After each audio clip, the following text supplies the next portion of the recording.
Dennis Hayes, Director of Academics for Academic Freedom in the United Kingdom, Mary Claire Amsalem, Policy Analyst at the Center for Education Policy of the Heritage Foundation. That will be followed by Q&A, their comments 10 minutes each, Q&A for about half an hour, then Peter W. Wood, President of the National Association of Scholars, speaking for half an hour on higher ed's financial troubles, causes, consequences, and solutions.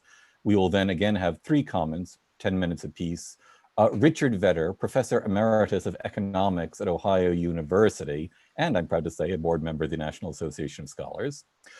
Jenna Robinson, President, the James G. Martin Center for Academic Renewal, and Neetu Arnold, Research Associate, National Association of Scholars. Closing remarks, and coming directly after the Q&A, by Keith Whitaker, Chairman of the Board of Directors, National Association of Scholars, and we should be finished with all of this by about 6 p.m. I will be, moderating questions, which when they come in, people should put in this stuff either in the Q&A tab at the bottom or the chat tab. I will try to ventriloquize people's questions and comments to the speakers, and the speakers may also just directly look at these tabs themselves to answer. I'll stop now, and I will welcome Teresa Manning to begin her speech. Thank you so much, Teresa. Thank you, David, and thanks to all the participants and attendees, especially in these strange and crazy days where we have the COVID shutdowns and the political roller coasters, giving discussions like these even less stability than they might otherwise have. But as things look now, we expect that the policy reforms I discuss here today to meet resistance in Washington, D.C., that is, in the United States Congress and in the incoming administration.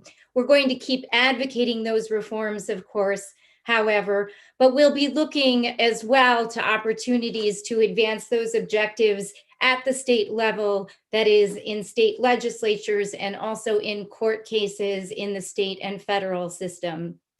So I've been asked to address the 3 substantive issues of due process on campus, intellectual freedom, and also transparency in science. That omits, of course, other issues that we care about and have produced reports on, such as civics education and social justice activism, but of course we hope those will come up in the discussion and Q&A. But before going to those substantive areas, I do want to take a minute to address what I consider to be a threshold or umbrella issue, which is the issue of how we enforce our policy measures. As every mom knows, and I'm a mom of 4 kids with many home these days, it's one thing to say that no wet towels should be on the floor, and quite another to actually make everyone at home obey that. And the National Association of Scholars in the past year has had occasion to really think about the importance of enforcement issues in 2 areas that I'll share with you. The first has to do with Confucius Institutes on American college campuses. As many of you know, we are a leader in documenting how many institutes exist. These cultural and language centers, like other arrangements that schools strike with the Chinese Communist Party, represent gifts of foreign money that schools already have for a long time had a legal obligation to report to the federal government pursuant to Section 117 of the Higher Education Act. But guess what? They didn't. And nobody was looking, nobody seemed to know, and nobody seemed to care until we did shake the cage and call attention to this issue with the Trump Education Department. And when they took an interest and began to explore it, they discovered that over $6 billion worth of foreign monies had flowed into institutions of higher education undisclosed. Now, even by DC standards, that is a lot of money, a lot of influence, and a lot of potentially compromised people. And that's under a favorable policy that doesn't get enforced. And the new Title IX regulations, I think, pose a similar challenge. I've recently written, and NAS has published a report called Dear Colleague, talking about the new Title IX regulations, which the Trump administration were able to promulgate to require schools to observe basic due process rights of those accused of Title IX violations. So for example, now under the new rule, schools at the complaint stage are now forbidden in giving supportive measures to the complainant from doing anything that is, quote, unreasonably burdensome to the accused student, such as suspension from studies or removal from campus, disproportionate school responses that were widely reported up until this rule. But who is going to guarantee that this won't continue? Students as a group don't know their rights, much less know how to enforce them. And on that point, I will also mention that, dear colleague, the NAS report actually found that at a number of schools, due process protections did exist on paper in the policies, the Title IX and sexual discrimination policies governing these offices. But as the findings of over 600 court cases now attest, those due process protections were not put into practice. So they exist on paper, but not in practice. Now, in DC, of course, we say that personnel makes policy. That is, staff bring to the table their own priorities and day-to-day decision-making, and they also bring to life policies that would otherwise become dead letter. So we have to be mindful always during this discussion about what we are going to do to give effect to the measures that we discuss. In the Freedom to Learn document, the most common proposal is a tool called certification. That is, we are recommending that the schools themselves, at this point recommending that the boards of trustees, but that could be any designated official, on an annual basis and as a requirement for Title IV student loan eligibility, certify, for example, that due process conditions are being observed on campus, free speech conditions are being secured on campus. And I hope that we get a chance to discuss how to fortify or develop that concept further as we discuss the substantive policy measures. So let me turn now to due process, the new regulations, and the need for Title IX offices to have staff with legal experience. This is the due process area. As I mentioned, the Trump administration was able to promulgate new regulations addressing due process protections and violations in campus Title IX proceedings. Now, for those unaware, Title IX is the federal law that guarantees Americans access to education free of sex discrimination at schools receiving federal funds, what's otherwise known as an equal access law. But it is now being used to fight mostly campus sexual misconduct, too often by railroading those accused of such misconduct in what have come to be known as kangaroo courts. So the new Title IX rule clarifies the procedures and protections that schools must respect in Title IX adjudications. And the provisions closely track proposals made by the National Association of Scholars, though not all. So specifically, we requested, and the rule requires, the presumption of innocence, the right to counsel, the right to know charges in their particulars, the right to see all evidence, and the right to live hearings, including cross-examination. A few of our recommendations did not make it in. For example, we were hoping for a statute of limitations, but the department found that since complainants must be enrolled students, and that's a short-lived window of time anyway, that requirement satisfied the purpose of a statute of limitations. But picking up on this notion of personnel as policy, the report, dear colleague, emphasizes the problematic composition of Title IX offices. We found that they are almost exclusively female and feminist. Most have ideological backgrounds in women's studies or the field of gender-based violence. And only one official of the 57 surveyed had any practical experience in legal defense work, that is, in the criminal justice system, where due process rights are everyday fare. We think this lack of relevant legal experience is obviously unacceptable when one considers that these officials are attending to formal complaints of serious criminal conduct in formal proceedings. So one of the report's key recommendations was that Title IX offices hire at least one person on staff who has at least 5 years worth of legal defense experience, preferably in the criminal justice system, so that the regulations don't just exist on paper, but are put into practice. We are also recommending that the Board of Trustees, or as I say, maybe another designated official, certify annually that these due process components are being observed. We could also discuss prospective measures, such as tacking on a due process charter outlining the components required at mandatory Title IX trainings on campus at student orientation during those trainings throughout the year. But let me focus right now on the certificate form or the certification, because I think this tool could be tremendously important and valuable. So we can think about what devil goes into these details. And to my eye, I could think of one part focusing simply on raw numbers. How many Title IX complaints were filed? How many adjudications were held? How many complaints were dismissed? How many findings of responsibility were there? How many appeals? Were there any lawsuits as an outcome of those proceedings? Part two could be a more granular look. What was the ratio between findings of responsibility to findings of non-responsibility? On what grounds were complaints dismissed, if any? And then I even thought a part three could consider exit interviews or something like that with students and others involved in the process. So they could actually be asked, and the certification process could require that they be asked, did they find the process unbiased? Did they in fact get access to evidence before any proceeding? Did they feel that the arguments were heard? Did they have advance notice of what those arguments were?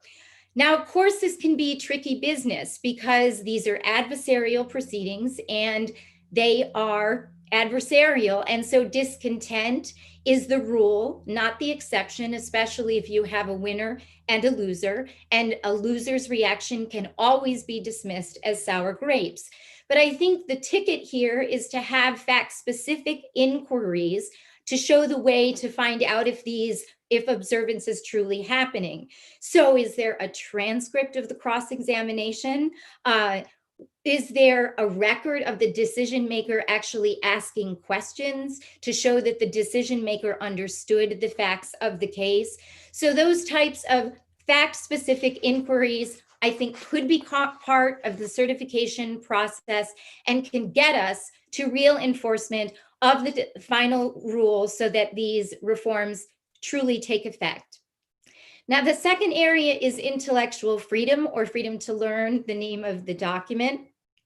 And of course, it's sad that we are at a moment where we are reminding institutions of higher education to protect intellectual freedom, since this freedom, of course, to think, to question, to read, and to hear all sides of an issue, to seek the truth, is one of the main purposes of higher education, if not the main purpose. But I think we all know that this purpose has given away to something else, to political activism, to social justice initiatives, such that campus is now not a place of thought and free inquiry and reflection, but a place of ideology, thought control, and worse. Now, the evidence of this is everywhere. It includes the thought police known as bias response teams, speech constraints such as trigger warnings, safe spaces, or free speech zones, these latter two confirming that at the rest of campus you do not have free speech, and the seemingly unstoppable decline into tribalism and identity politics with incessant talk of diversity, racism, anti-racism, white privilege, and other malignant concepts. Instances of cancel culture are also inimical to true higher learning, and almost weekly we now hear of those fired or not hired or removed from a university position, or of university speakers being disinvited because these individuals dare to think independently, a quality, let's remember, that universities should be inculcating. They dare to dissent, of course, from the various orthodoxies, and we maintain a database on incidents of cancel culture if anyone needs more cause for alarm. So in this area, I do want to suggest that states could perhaps emulate some of the federal initiatives that we've seen of late with the Trump administration, because that education department really did seem to be in the know and did constructive things. So for example, in September of last year, a final rule and an executive order were issued on First Amendment rights and then on divisive concepts or destructive ideologies. So the first final rule was actually implementing a prior executive order, 13864, and it was called Improving Free Inquiry, Transparency, and Accountability at Colleges and Universities to protect the First Amendment rights on campus, such as free speech, free association, and religious exercise. The second, EO 13950, was called Combating Race and Sex Stereotyping and banned divisive race-based and anti-American concepts in training for the federal workforce and also for federal contractors. The latter, 13950, even created a hotline at the Labor Department, the Office of Federal Contract Compliance Programs, to allow for investigations. Now, of course, we can expect EO 13950 to be rescinded and the final rule on improving free inquiry to languish. But both of these initiatives can serve as starting points for outreach to state legislatures. While the EOs used federal funding as the nexus to apply these federal policies, public universities are already state actors and subject to the First Amendment. And the question is, what are state officials doing to ensure that schools protect it? Now, on this point, the Freedom to Learn document does recommend an intellectual freedom charter. So we are recommending that schools develop, sign, and circulate among faculty and students an intellectual freedom charter that clarifies the components of intellectual freedom, including the right of invited speakers to speak, protection against intimidation or a heckler's veto, and the priority of intellectual freedom over recent pretexts to curb that expression and that freedom, such as safe spaces or one's mental health. And as an aside, well, though it's in the document, but we can discuss, these concerns regarding safety, security, and health should be limited by the schools and by state and federal policy makers to definitions that are in relation to the physical and not the emotional or the mental. It seems obvious, actually, that people can only really learn, in fact, if they are challenged mentally and often emotionally. This is where we get the expression out of one's comfort zone. So discomfort can not only be a good thing, but a necessary thing in education, provided the end goal is to provoke thought and understanding and not to control thought or to transmit ideology. Now, I want to go off script here for a second to discuss the enforcement of initiatives like that and how the National Association of Scholars, when it commended the Education Department for the final rule on improving free inquiry and transparency, also objected to its weak enforcement mechanisms. That particular rule tied the protection of the First Amendment to grant eligibility, that these protective measures are material conditions of grant agreements that schools enter. But a finding of non-compliance was only going to be made if someone alleging non-compliance already had a final court decision finding that the school had violated the First Amendment. Now, this is hugely problematic and very much on point with my threshold comment regarding enforcement. As most people know, litigation, actually taking a school to court to come up with a final finding of a First Amendment violation, is a long, protracted, expensive proposition, and individuals typically are not in a position to weather such a storm while the schools are. And as one former attorney general put it, universities, especially state universities, are some of the most coddled parties in litigation known to our system. We can discuss the reasons for that later, but my point simply is that if we are going to tie enforcement of really good, sound policy initiatives such as this to litigation outcomes with all of the difficulty, expense, and pain that that involves, it sort of undercuts having such a favorable policy in place in the first place. That said, talking again about these certifications, and maybe I should mention the certification adds, of course, a layer to any other agreement or mission statement by the school, such that I think you create opportunities for misrepresentations. So the more layers there are to certification and contractual agreements, the more opportunity you have to say that schools are not observing their responsibilities under grants, under the certification, and under the law and the Constitution themselves. The certification tool here could have a part on speakers, what speakers came to campus. Did those speakers reflect a variety of viewpoints on current issues? Were students and student groups consulted about the invitation list of speakers? And did those student groups reflect a variety of viewpoints on current issues?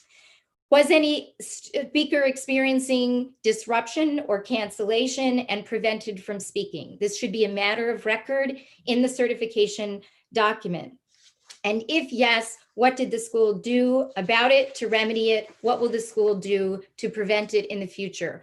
I think such certification documents could also extend to classroom learning with questions such as, is course content viewpoint neutral on current issues?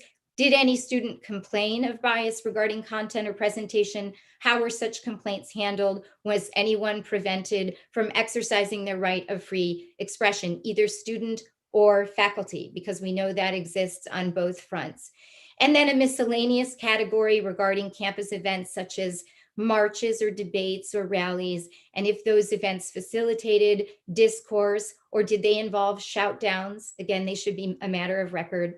Preventing discourse. Finally, with respect to transparency in science, and this is going to be brief because this actually is not in the Freedom to Learn document itself, but it is going to be an issue in 2021. Just briefly, there can be an impression that politicization is limited to the liberal arts or the humanities. That is not at all the case. We have seen a lot of politicization of the scientific disciplines, especially with respect to climate control. And there really is hardly a field of study left that has not been infected by this contamination. And the most recent flashpoint on this is a rule that has emerged, a rule that we actually supported from the Environmental Protection Agency, forbidding secret science. So it turns out that some in the scientific community do not want studies to be publicly available for public scrutiny. Those studies forming the basis for environmental regulation. And the new rule, which is actually quite modest, simply says that those studies that are available for public scrutiny are to be given more weight than those studies carried out which were kept secret and withheld from the public. The rule is called Strengthening Transparency in Pivotal Science. We plan to support that rule, prevent its rescission, and help its enforcement going forward. But it's just one indicator of how our objectives and our vision extend to all areas of higher education. So with that, I will close and thank you so much for your attention. Look forward to discussing. Thank you so much. Thank you very much. I'm going to have us go in, well, the reverse alphabetical order, which is how it's listed in our advertising materials, I believe. Therefore, the first person I would ask to give a 10-minute comment would be Jonathan Pidluzny, Vice President of Academic Affairs at American Council of Trustees and Alumni. Thanks, David. And thanks to NAS for issuing this report and for sponsoring this webinar. It's always a real privilege to address this audience. And so thank you for that invite. And I agree with the majority of the report and only have 10 minutes. So I thought I'd comment in the places where I can raise a question or two, or where I can point to a breakthrough idea or an approach that I think might really help move the needle. And we all know the needle has to move a long ways. That means I'm going to focus on Title IX, the free expression proposals, diversity, and then the national interest discussion.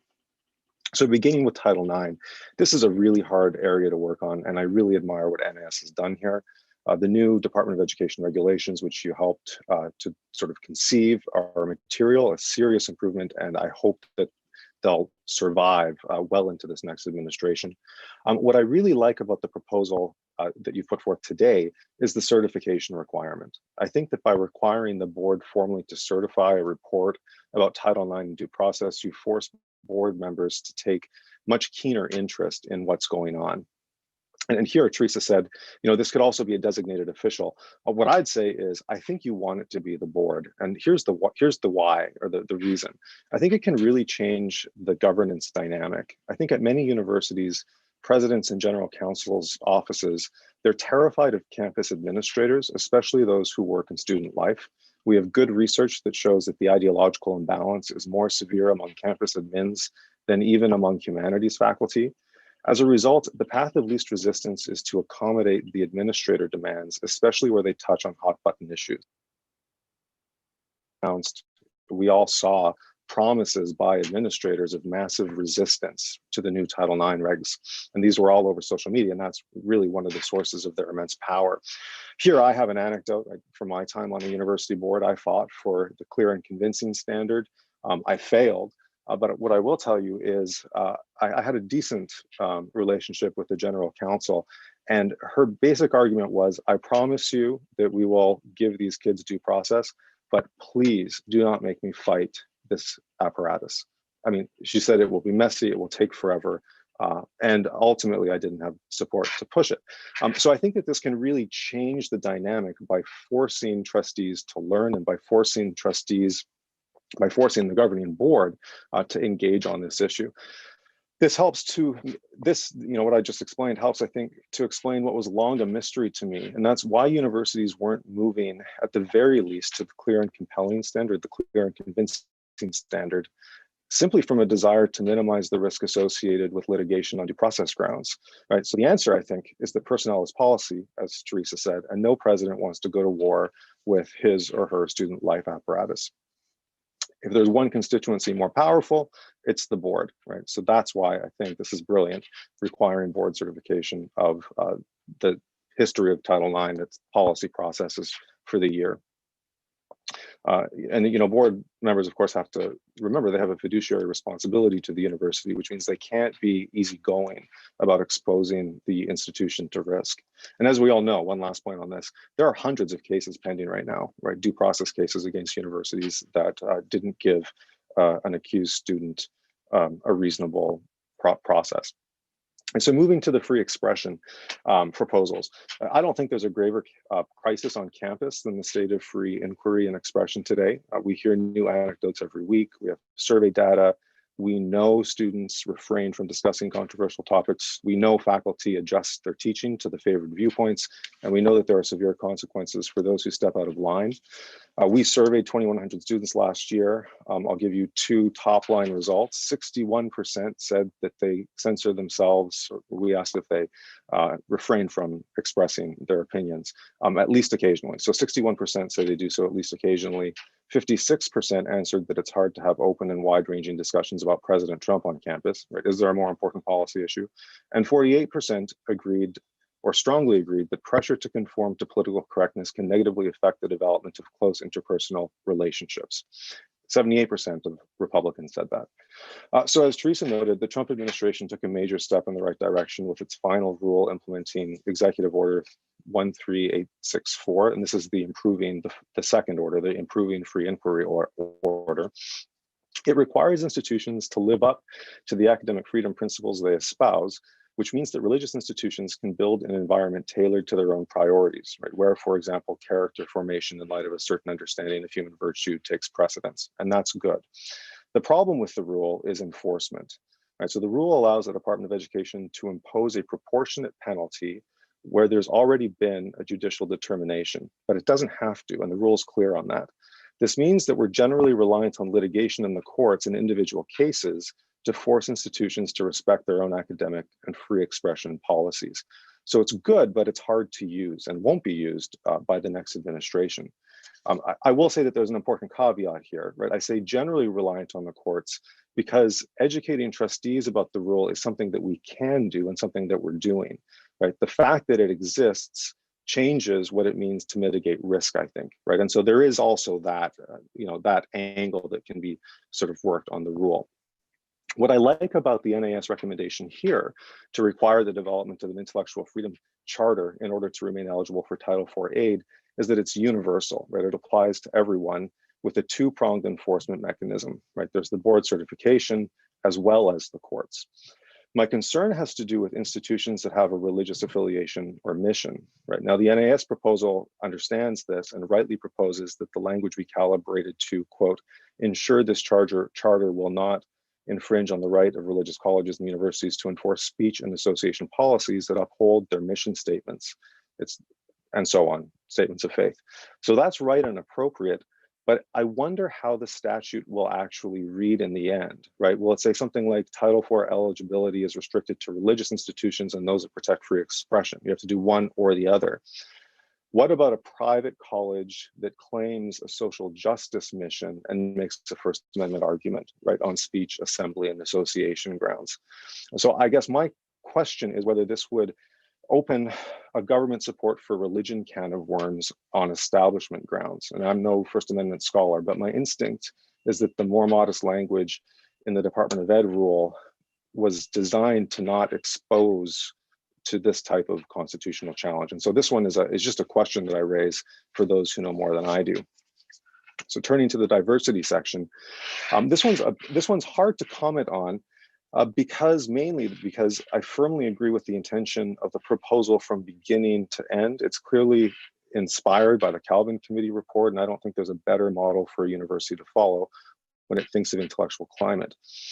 So section 6, which you might call diversity rightly and wrongly understood, advocates many sensible things. You shouldn't be able to charge student organizations higher security fees if they want to bring in someone based on the content of that speech. Making intellectual diversity a priority is vitally important and long overdue. But the proposal also mandates that public colleges and universities, quote, not endorse, oppose, or comment on policy positions concerning, not comment on policy positions concerning a wide range of issues. And so the list goes from immigration to electoral politics, et cetera. This is, channeling the Calvin Committee report. And I'll be the first in line to argue that a college president shouldn't be issuing an email statement every time something bad happens that touches on our culture war. That's to communicate to everyone that there are favored and disfavored viewpoints on campus. And yet, I worry that this could also have a chilling effect on protected speech. What about deans, program coordinators, department chairs, faculty who play any administrative role? Where exactly is the line between the university speaking and university personnel exercising their First Amendment rights? I think it's going to be hard to know where that line is. And when there's uncertainty about where the line is, you have to worry about a chilling effect. How would it be possible, for example, to keep separate official utterances from extramural utterances? This did provoke me to wonder, what can you do by federal legislation to encourage viewpoint diversity and discourage wasteful spending on the destructive ideological programs we all have in mind? Here, I like the first point best. I think the report nails it. Why not require public colleges and universities to establish procedures and institutions to encourage intellectual diversity, which will be reported to and certified by the board? Here, the addition I would propose is requiring a periodic self-study, maybe even a survey, so that boards have information about student and faculty perceptions about the openness of the campus climate, the reasons people may be engaging in self-censorship, what can be discussed and can't be discussed, such that they can force the administration to tailor solutions to the specific problems on a campus. Here, I think there are great things that can be done at the state level that NAS has advocated, but it's the trickiest area, right? Because this is fundamentally a cultural problem. And one thing that I've noticed in some qualitative research, interview research with people at the University of Chicago and some other universities that have that have good campus climates are decent. They're not great, but we know that they're good because there's empirical data that says that they're better than most, right? Is that people talk about the importance of, when you're hiring a president, making sure you look for someone with a principled commitment to free speech and expression. The importance of encouraging deans and chairs to attend public events on both sides of the aisle. So basically looking for people who will live this when you make hiring decisions. So I think that, the cultural piece is huge here. All right, moving on to national interest and foreign influence. I agree completely on the problems of foreign influence when it comes to foreign gifts, the 1,000 Talents program, area studies grants, Confucius centers, all of which have turned our universities, pieces of our universities, into indoctrination centers working to advance foreign interests. The question I have here is about the recommendation to end international branch campuses in undemocratic countries. And here, I don't know the answer, but this is what I would raise.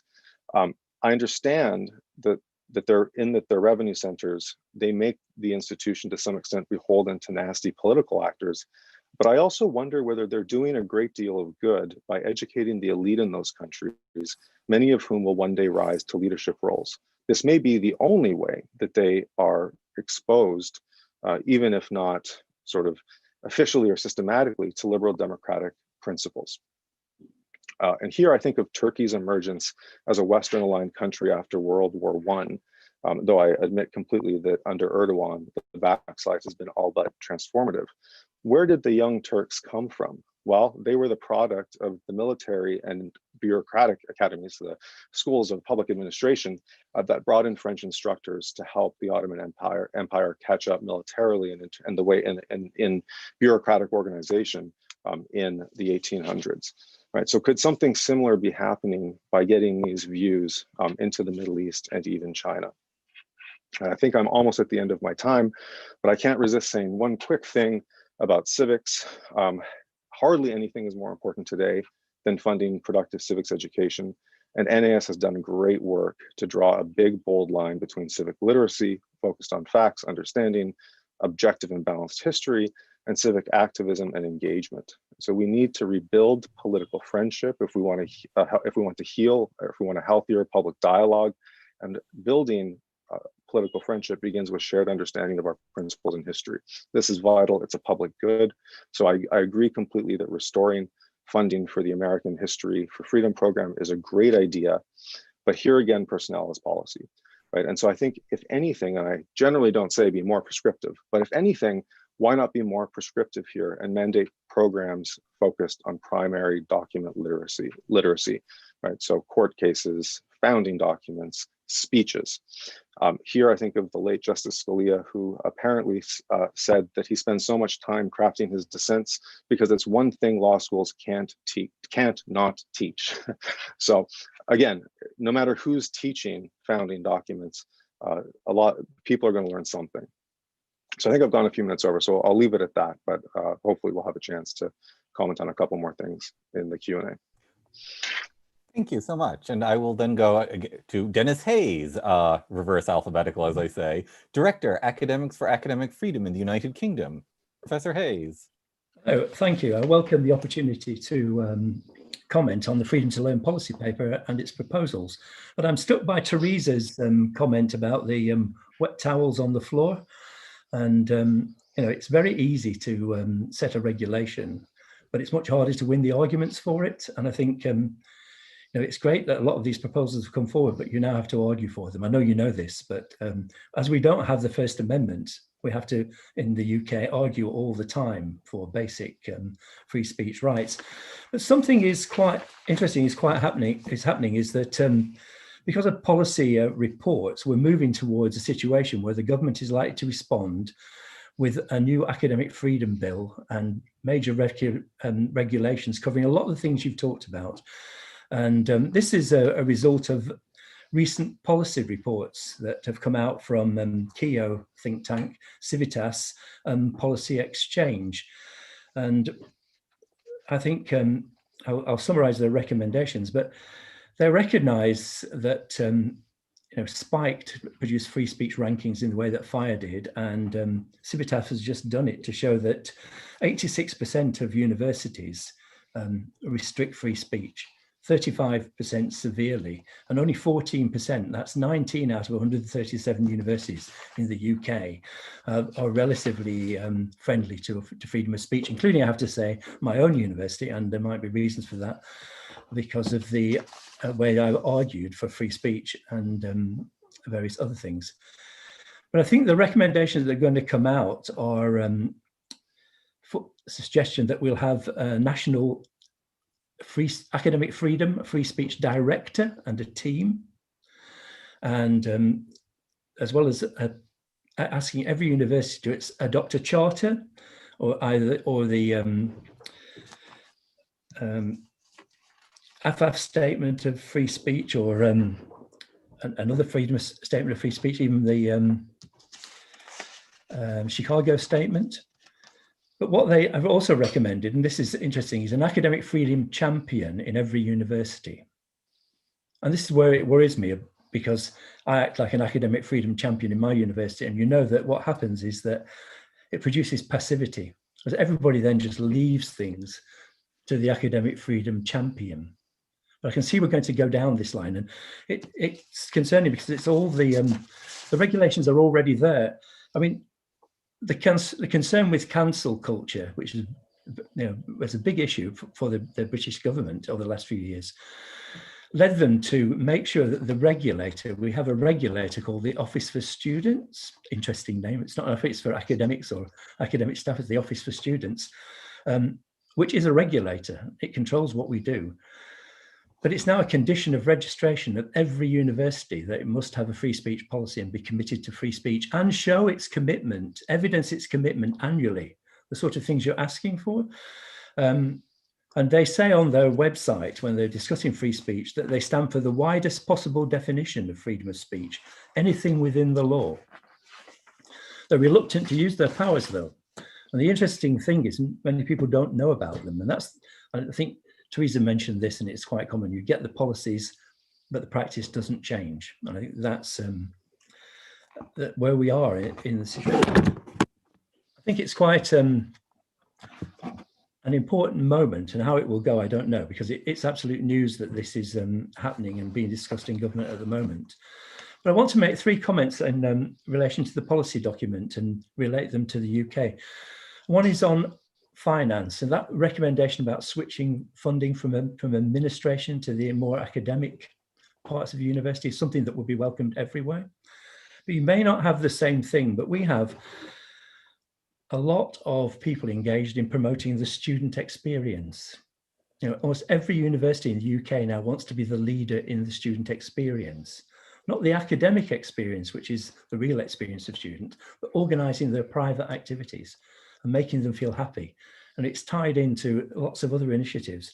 We have a teaching excellence framework where universities compete to be graded bronze, silver, or gold, echoes of Plato, in terms of their ability, the success of their teaching. No one ever sees the teaching, but they get graded on the paperwork. And I think it's very expensive. It's cost, I think, I changed it into dollars, about just the administration of it is $19 million.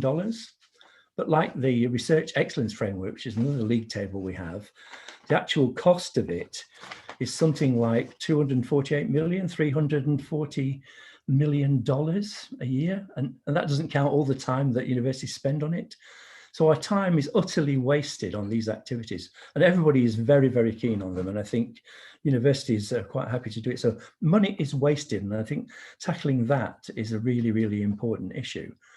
But the second point I'd like to make is generally about equality and diversity and intellectual freedom, because the suggestions you make are welcome, about the appointments and what happens. But what I've suggested, and it's a different situation, it's not social justice warriors that are a real problem in the UK. There are social justice warriors to the left, but it's actually the administration. So universities are just adopted what you would call social justice attributes. It's not contested in the way. I mean, John Lee, a student of mine, wrote a book on political correctness in America and British universities, and he said that it's different in the UK because it's just accepted. There's no challenge to it. And what I've been trying to do, and AFA's been trying to do, is make sure that anything that's discussed, and we have mandatory training on unconscious bias, diversity, and fighting racism, which is just the inculcation of critical race theory by HR departments. And the way we've tried to challenge this is to make sure that any of this training or any activities involving these are approached through debate and discussion where alternative viewpoints can be put forward. And this has had some success, and it may be part of the policy, I don't know. But it is really, really important that you're allowed to say things that are different in universities. And Kerry Badenoch, our equalities minister, has recently said for schools that they must not teach critical race theory as if it was true.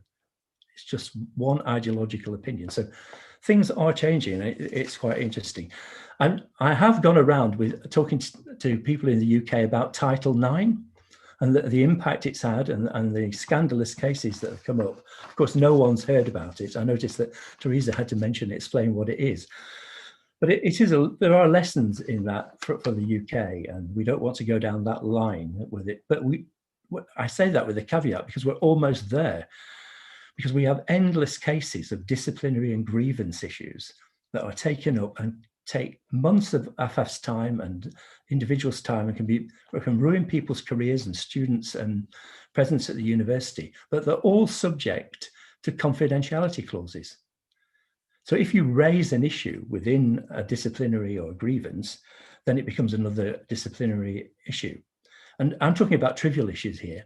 Use of a metaphor, something you've argued on Facebook, very casual comments. Rania in the comment said, what happens when somebody calls you a fascist? Well, that sort of thing would get you in a disciplinary. And where we lose any sense of due process, in the UK, if a student emails and says, I don't like what you said, it's offensive, then it gets taken up by the institution and the student then disappears. You never hear from him again. There's no challenge. There's no, I think it's Article 6, there's no confrontation between the student, or nothing's ever questioned. It all happens quietly.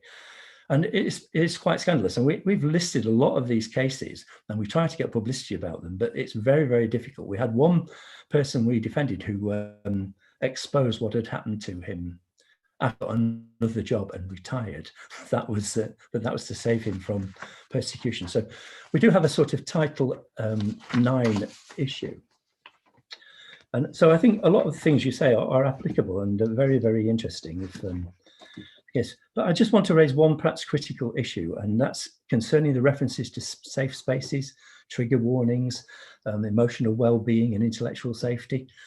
And I think Jonathan said there's a culture that needs changing, but I think it's a different culture. And I think you barely touched the surface of what I would call the therapeutic turn in higher education, and what I call the movement towards the therapeutic university, which embodies essentially a diminished concept of the student or of human beings in general, that you can't cope with these things. And it's not articulated directly. You can't go around and say, we think all the students can't cope, but we give them stress lessons and endless counseling and petting zoos and everything else that shows that that's the way that institutions think about them.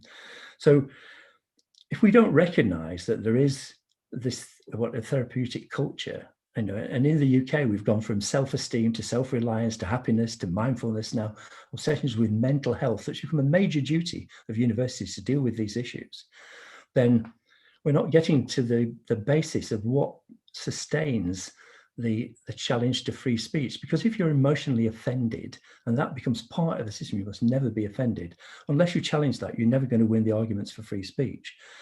But so I don't think in that case, it's not left or right here. I think both the right and the left in the UK fall into the therapeutic trap. They go for this, and I think that's a real issue. And I think it's something that needs to be tackled primarily by raising it. But just I'd like to end on some good news. Something that has changed in the UK over the last few years is the rise of student free speech groups. And if you look on the AFAF website, we have Our Friends, of which NAS is there, but there are a lot of student groups, and these have arisen spontaneously. Undergraduate students have set up quite influential groups within their universities. and that is not because of any recommendations or any systematic structures that have allowed them. They've just done it. So I think it's a really important change when students say, we want free speech. We want to take control of it ourselves and not to no platform people and not to be infantilized by the institutions. So perhaps our future lies with those new students. Lovely. Thank you so much, Professor Hayes. And thank you. And I'm going to go very quickly now to Mary Claire Amsalem, Policy Analyst, Center for Education Policy at the Heritage Foundation.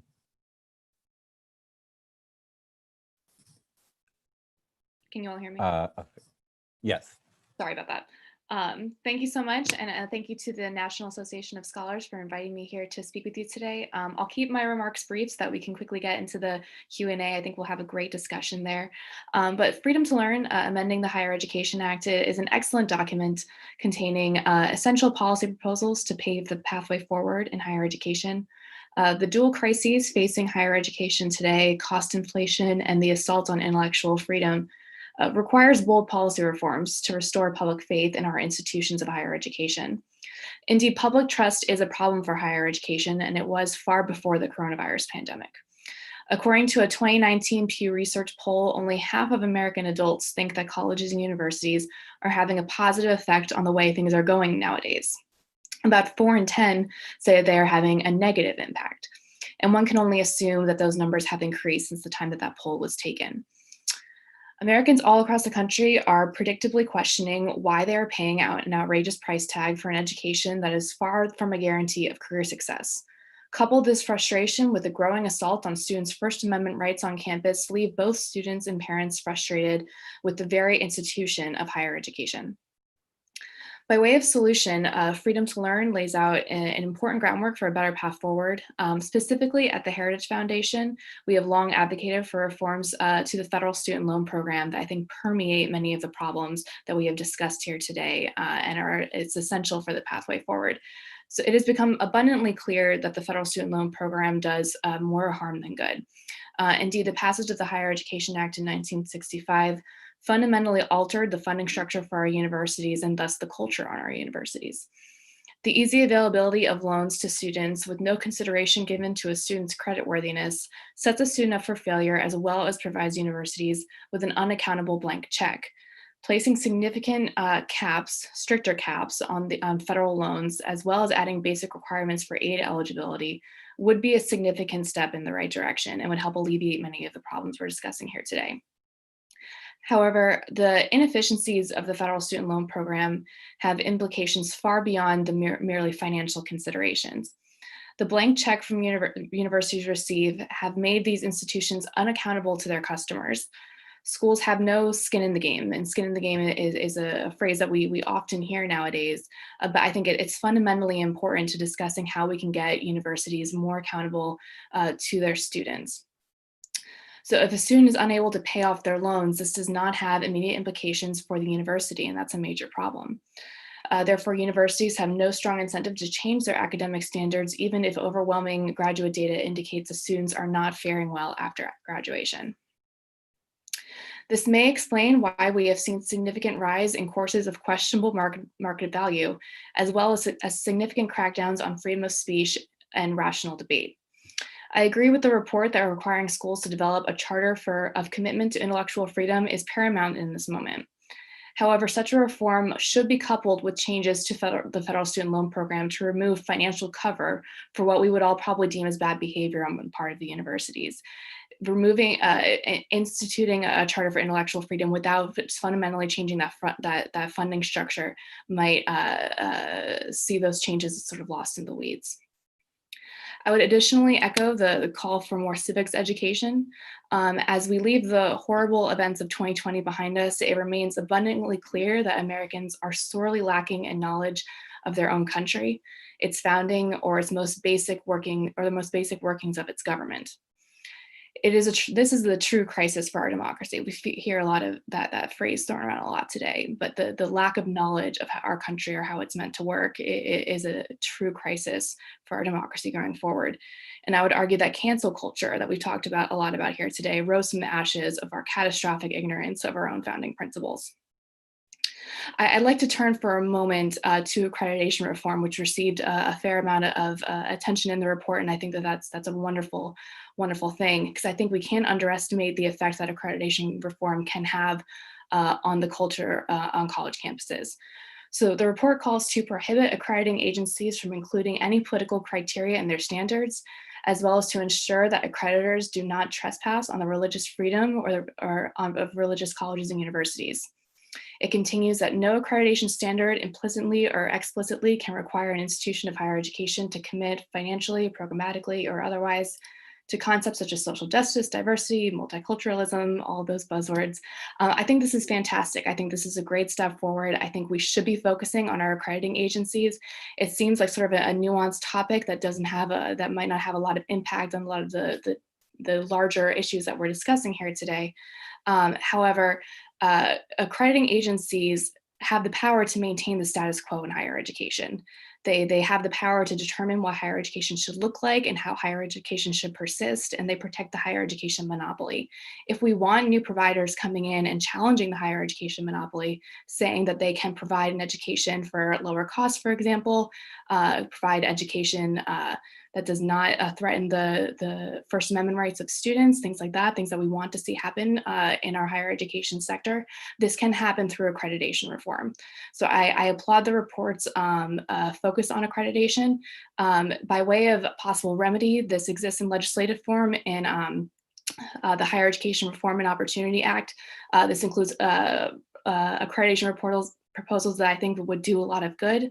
It pushes accreditation, the ability to determine who can be an accreditor to the states, so that states can recognize accreditors, and then those accreditors can look at schools and even individual courses to determine their value and their marketability, and putting their stamp of approval on that. And that's a way we can meaningfully connect accreditation to the business sector to ensure that students are learning real life skills in college, rather than a lot of these grievance studies courses that we're seeing on colleges nowadays. And I would be remiss if I didn't mention that there's a new administration coming in, and that's going to present a lot of policy implications. I think it's fair to assume that the incoming administration will be hostile to almost everything that we've talked about here today. So it will be incumbent upon us, those of us who believe in free speech and believe that higher education needs to be fundamentally reformed, to push forward on these proposals. And I think that the report that we're discussing here today lays a fantastic, important groundwork for us getting there. So I will simply conclude by saying the path forward in higher education must address the problems that predated all the problems that came about in 2020. We seem to have sort of a short window when talking about problems. They existed long before this past year. And it would be all too easy for us to yearn for things to go back to normal and accept settling back into higher education norms that had far too many problems. Colleges and universities should be using this time to rethink how to foster true academic freedom and intellectual curiosity on campus, and how to rework their existing funds to help further those ends. In order for institutions of higher education to persist, they must recommit to a culture of intellectual freedom. The proposals included in Freedom to Learn undoubtedly paves an attractive framework forward to achieve these ends. So with that, I will leave it there and hand it back over to David. Thank you so much. Thank you very much. Thank you all three. I am going to, well, first encourage everybody who's on our audience to give us more questions, and so in the chat and the Q&A. I will also, I suppose, encourage panelists, Therese, if you have questions for one another, feel free to jump in with those if it'll be exciting and wonderful. And I will just start, I think, with a question from, I believe that's George Seaver.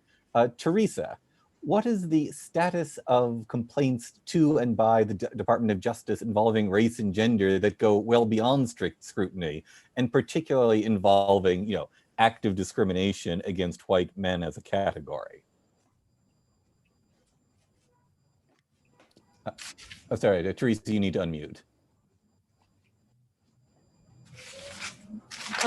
So I have not tracked any of the Justice Department's enforcement of racial non-discrimination.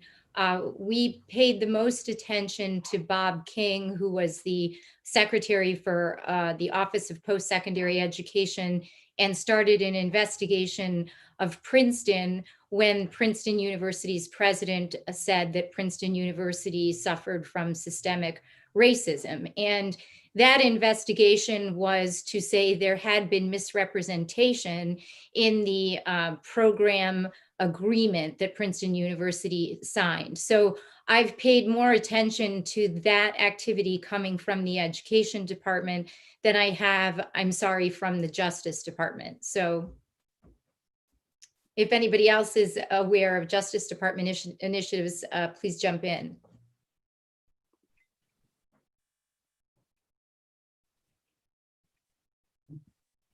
David? Oh, sorry. Yes, I was mute. I was muted myself. I was asking if anybody wanted to jump in.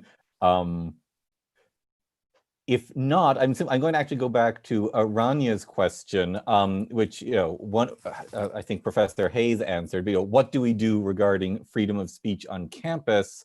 And I think that question speaks to, well, what people are talking about is a cultural shift, but it can't just be policy regulations from above. There has to be a change in the culture in the campus. And I guess I would say, in the ideal world where we actually get some regulations, laws to protect freedom of speech, how do we make that work with a cultural change in a campaign to change campus culture in favor of free speech? Well, I have an idea. David, may I jump in? Sure. I mean, we not only have, I think, a civics illiteracy, American civics, we probably also have an illiteracy regarding totalitarian regimes. And if there were a way of getting that type of content as part of the education curriculum, similar to what we're trying to do at the end with reviving the American studies, the telltale signs of totalitarian regimes would then be more recognizable by both students, graduates, and the public. So what are those telltale signs? Censorship, suppression of information, using the criminal prosecution as a political weapon to silence political enemies, the corruption and conformity of the judiciary. These are all signs of totalitarian regimes that have existed. And so getting that information and content on campus or even at the secondary level is one way to start. Anyone else want to jump in? Yeah, I'll venture a few thoughts. I think we need to think through an all of the above approach. Right. So, I think the problem looks different on different campuses. But I think, FIRE, Real Clear, and College Pulse just did a survey of 55 universities. Chicago was at the top by 2 standard deviations, but then everybody else clustered in the same place, right? And the campus, they were all bad, but those are all top institutions, right? I suspect that if we start looking at some of the less selective regionals, maybe some of the public liberal arts colleges, it might look a little bit different, right? And so I think one thing we need to do is encourage families to shop for places that have worked to foster intellectual freedom and viewpoint diversity on campus. Because I think, especially in light of the COVID pressure on institutional finances, administrations are going to have to respond to market demand. And there is huge market demand for a different kind of college experience, right? So look for institutions that actually care, right? That's one. But when I say all of the above approach, one thing I'll point to is, a really encouraging development December 22nd to 23rd. I mean, the University of Texas settled a lawsuit with Speech First to abandon its bias response team and change some of its speech policies, right? And it did this because the Fifth Circuit, in actually a very detailed opinion, said that these policies do have a chilling effect, right? The Sixth Circuit has said the same thing, right? And so what we need is for more circuits to rule and force major institutions to change their policies. I think the Chicago principles matter a great deal, right? And I think one of the things we've understood, trying to understand what Jeffrey Stone and the committee that wrote them were trying to do, is what the University of Chicago was trying to do is decide in advance how they were going to deal with these problems when these problems came to the University of Chicago. So they were almost deliberately sort of conveying to the world that they were going to punish students and they were going to defend free speech, and that the administration wasn't going to take a whole bunch of time to think about how they could sort of capitulate to those calling for suppression of viewpoint, right? So you commit yourself to these principles in advance, and you telegraph to everyone that that kind of thing's not going to happen here, right? And so when a professor in, Dr. Abbott in geology, I think, recently ran into some difficulty based on his criticism of how his department was picking graduate students and I think faculty.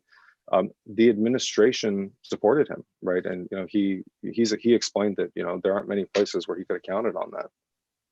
So I think we need to develop a menu of 15 or 20 things that can be done, and encourage every constituency to work for them. I mean, at University of Texas, Austin, and other universities, it's the SGA calling on the administration or the board to adopt the Chicago principles. Students are powerful. They've never been more powerful, right? They have the president on speed dial. So let's encourage students to advocate for a better climate. If I may respond to that, David. Sure. It's curious that no one has picked up where the U.S. News and World Report left off. There's nothing preventing, for example, the Federalist Society from deciding to rank law schools according to independent metrics, including respect for freedom of expression, intellectual diversity on faculty, and original interpretation of the Constitution. I mean, one question I've always had is why, given that the Federalist Society has been quite successful in other areas, theoretically anyway, of screening judges, why not extend that type of scrutiny to legal education and provide a list? And in other areas, I know the Cardinal Newman Society has a list of favored Catholic colleges and universities, and so students and families consult that entity. So the Federalist Society, for example, is better known, and it could be one-stop shopping, so to speak, to get recommendations on what schools are actually respecting these rights and which schools have a record of violating them. I did want to express a special appreciation to Dennis's characterization of a therapeutic institution. I think that's a very insightful remark and represents a certain condescension towards students that is sort of sneaky, because at first blush it doesn't look insulting, but in fact it is quite paternalistic. And I had a similar reaction in the Title IX arena. It's difficult to follow the feminist positions here, because on the one hand, feminists have always said that they have to be treated with respect. They can play with the big boys, give them the difficult jobs. But then when you get in the Title IX arena, there's all sorts of wallflower type talk that they'll be re-traumatized if they are subject to cross-examination the way grown-ups are in a trial setting, which is a difficult setting. But trials represent how we have balanced the rights of the accused versus the rights of the accuser. So this infantilization tendency is really worth noting. And then last, I would call people's attention, there is a recommendation that before loans are dispersed, that students be given an exam to demonstrate financial literacy so that they understand the extent of their future debt, their future earnings. I think that is an important inflection point. I've often thought maybe other exams could take place at that juncture as well, including American civics literacy. So I wanted to call everyone's attention. Exams, I realize there are complaints about teaching to the test, but exams truly are the way you measure knowledge. And I think actually a lot of students if they realized how ignorant they were, it would be quite a wake-up call, especially with respect to paying tuition and participating in social justice activists. If they know all that they don't know, which is, of course, is the beginning of wisdom, I mean, that could be a very valuable thing. Thanks.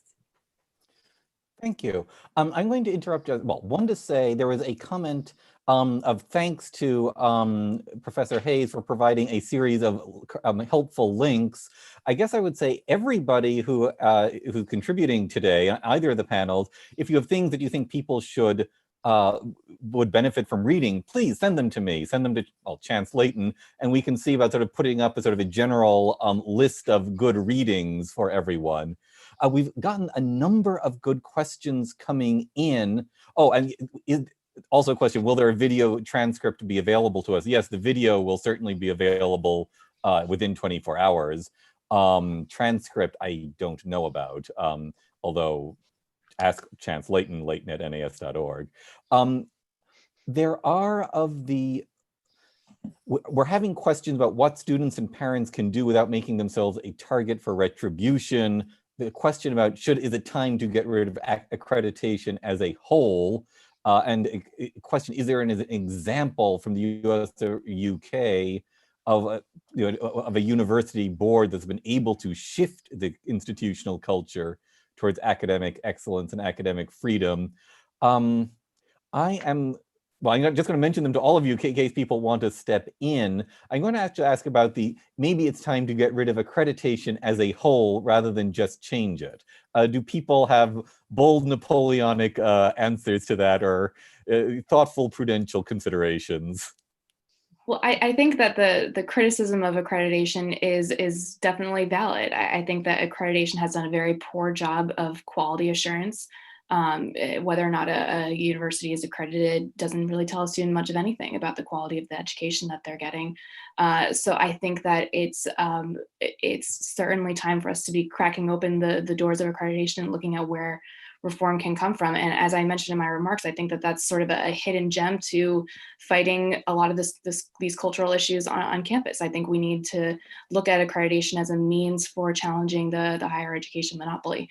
So whether or not we need accreditation at all, I don't know. I mean, they're right now, they don't necessarily serve as quality assurance institutions. They serve as gatekeepers for federal funds, which I also mentioned I think is a very bad idea.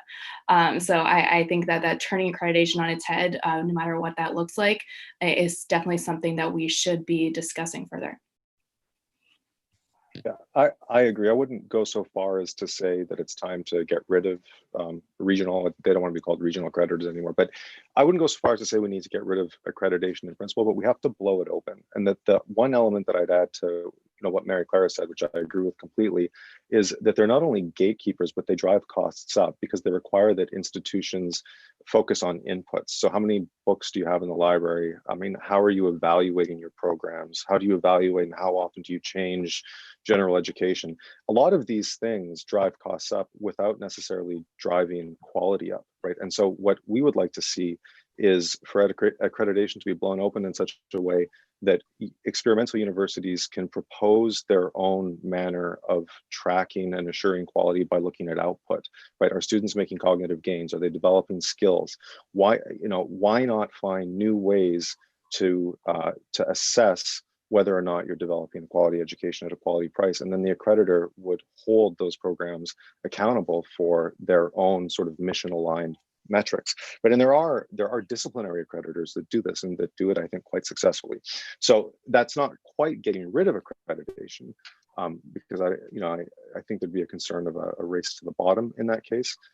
But it is blowing it open in a way that could lead to disruption, innovation, and experimentation. Thank you. I'm going to just quickly to Professor Hayes. I know the United Kingdom doesn't have our accreditation system.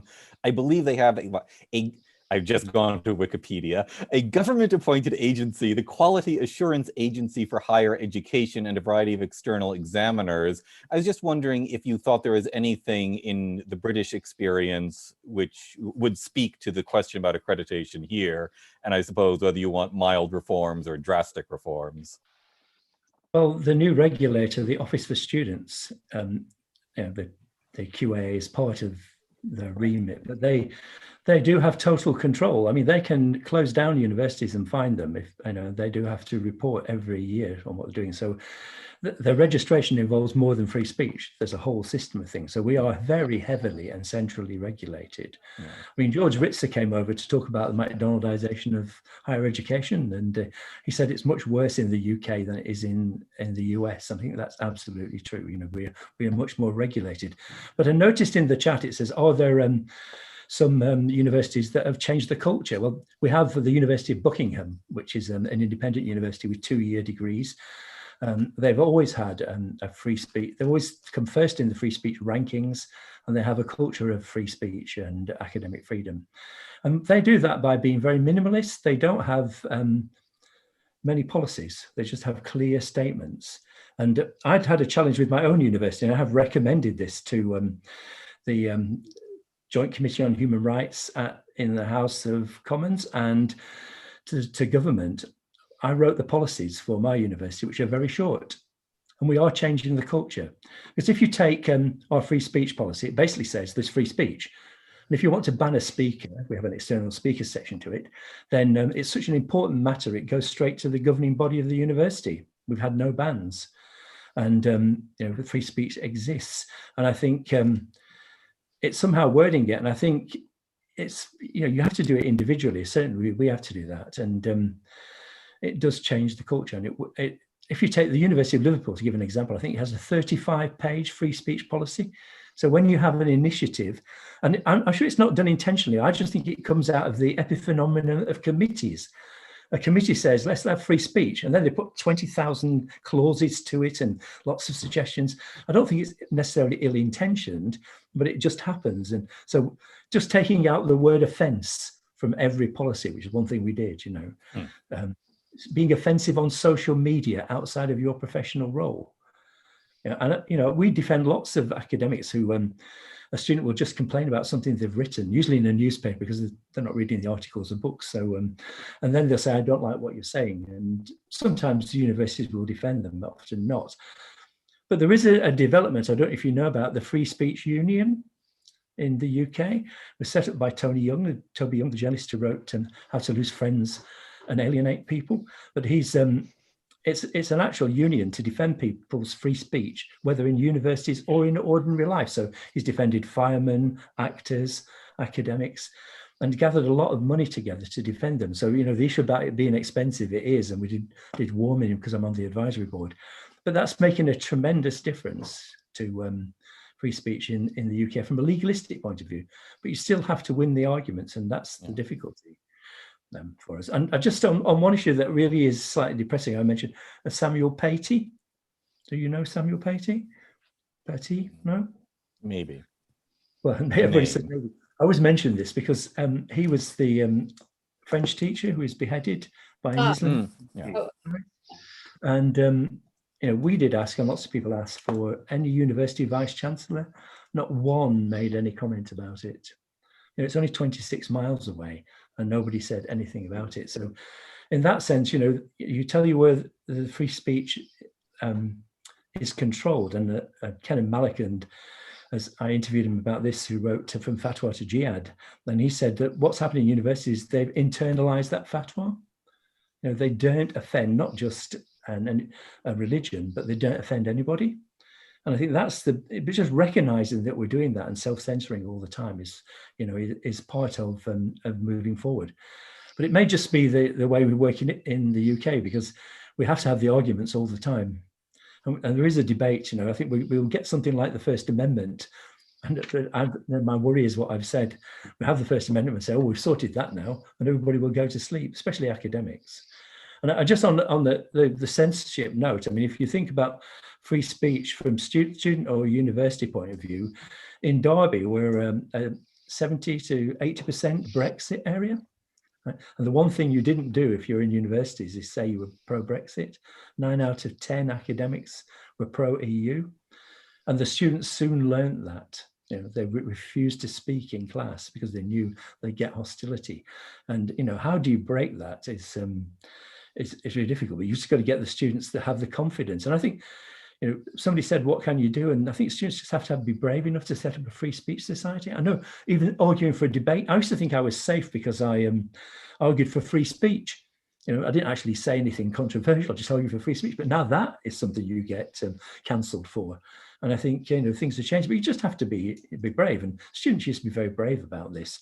And they are not snowflakes. I mean, the interesting thing about this is the universities see them as snowflakes and welcome them. I don't know if you have the same. We have welcome weeks now, not freshers weeks, to make sure that you don't feel lonely when you've left home. The whole institution just absorbs the therapy culture, and there's no way around it. And in my book on the dangerous rise of therapeutic education, I've collected examples of this from all universities. And I think, a said point that Teresa picked up, if we don't recognize the therapy culture, then we're not going to win the battle for free speech. Thank you. I know we're more or less, we're officially at the end of our time, although we're supposed to have 5 minutes or so. I want to mention, by the way, on the therapeutic culture, a man named Darrell Paul at Williams College in America has also got a good book on the rise of the therapeutic university managerial class. I guess I wanted to follow up just one last question. There was, what can parents and students do to fight against cancel culture and so on without retribution? I guess sort of a very quick round robin.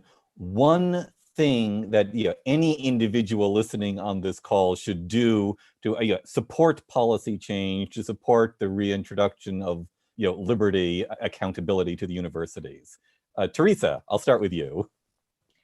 Well, this isn't so much policy. I mean, the first most common sense about what parents and students can do is not to matriculate at universities with a record of violations, universities that are basically not universities anymore. They're not encouraging critical thinking or higher learning.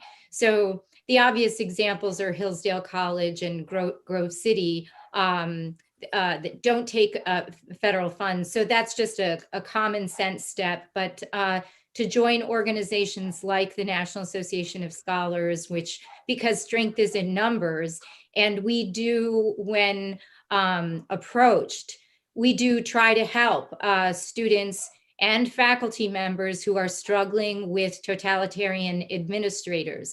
But by far the better thing is to not put yourself in that position and not go to schools like that. So. All right. Thank you. Dr. Pidlesny? Yeah, Teresa stole mine, and I think it's easier than ever to do, right? I mean, FIRE has a website that has a lot of information about a lot of universities.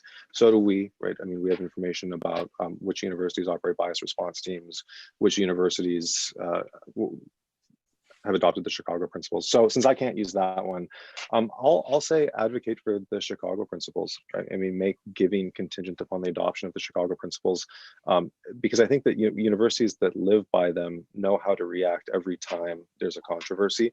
And I think that the students who want to cause a problem, they go to the universities where they can have effect, right? You're not going to go to the University of Chicago if you want to tear a statue down or change the name of a building.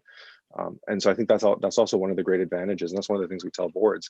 You want to avoid this PR nightmare, right? Make sure your policies are clear, tie yourself to the mast so that when students do disrupt, you have no choice but to act because you've already decided how you're going to act. That also signals to students who are problem makers, right? And who are looking forward to causing problems that your university isn't the one for them, right? So, so I think they're related, right? Getting the policy right, the policies right, the Chicago principles, and picking the right university are very much related. So I'd advocate for both those things. Thank you. Dr. Amsalem. Oh, I appreciate you calling me doctor, but no, not quite a doctor. I would say something sort of related, but I would just say stop donating to your alma mater, at least if they are violators of free speech, which almost all of them are. So I think that there's a lot of power in that donating power. So going beyond just not sending your kids to schools that violate free speech, but just stop donating. Thank you. And Dr. Hayes? A parent contacted me recently and said that before their daughter had gone to university, they went through every university and checked whether they'd ever no-platformed anyone, and said, you're only allowed to apply to these universities. She wasn't very happy about that, by the way. But she's going to write up from it. But it seems to be quite a good pattern, but let your daughter do it herself. I think it's the main thing. If we weren't in lockdown, I would say, as I say to students here, is you're not allowed to do this when you're under 20 in America, but go to the pub, find 2 or 3 friends and discuss what you can do. You know, and talk to the networks you can talk to, whether it's FIRE or NAS, about what you can do as 2 or 3. Find out what you can do, how you can raise an issue. I had a group of students from Kerbil University. I said, what can we do about free speech? You know, you're in the Middle East. And I said, well, you know, don't do anything that's going to get you killed, but just meet with friends and talk about what you can do, and then just see. So experiment with it and just see what you can possibly achieve. So that's what I would suggest that they did. Thank you so much. Anybody who has remaining unanswered questions, please send them to me, randall@nas.org, or contact@nas.org. We'll forward them to our participants, to our panelists, to Teresa. Thank you all so much. I'm actually going to say, well, if anybody needs to run off to take a minute break, run, but we're actually going to go straight to the next panel, so as not to run late or anything. So our next panel is going to be on the financial aspects of the Freedom to Learn proposals. NAS President Peter Wood will be giving the talk, followed by, again, 10-minute comments from Richard Vedder, Jenna Robinson, and Neetu Arnold, whom I've introduced already before. President Wood. Well, thank you, David. And thank you for excusing the audience who will not have to hear the opening part of my remarks. I'm going to begin with a kind of collage of facts, because I think on this particular topic, it's helpful to have everything sort of bulleted a little bit with the reality of the situation. These are from a great variety of sources, which I won't cite as I speak. Ithaca College in New York has begun its process of eliminating 547 faculty members. Its enrollment now stands at 4,785. That's 900 fewer than a year ago, a decline of 16%. It has a budget shortfall of $8 million. We'll just leave that there for the moment. Colleges that have PhD programs around the country, many of them have put pauses on their fall 2021 admissions.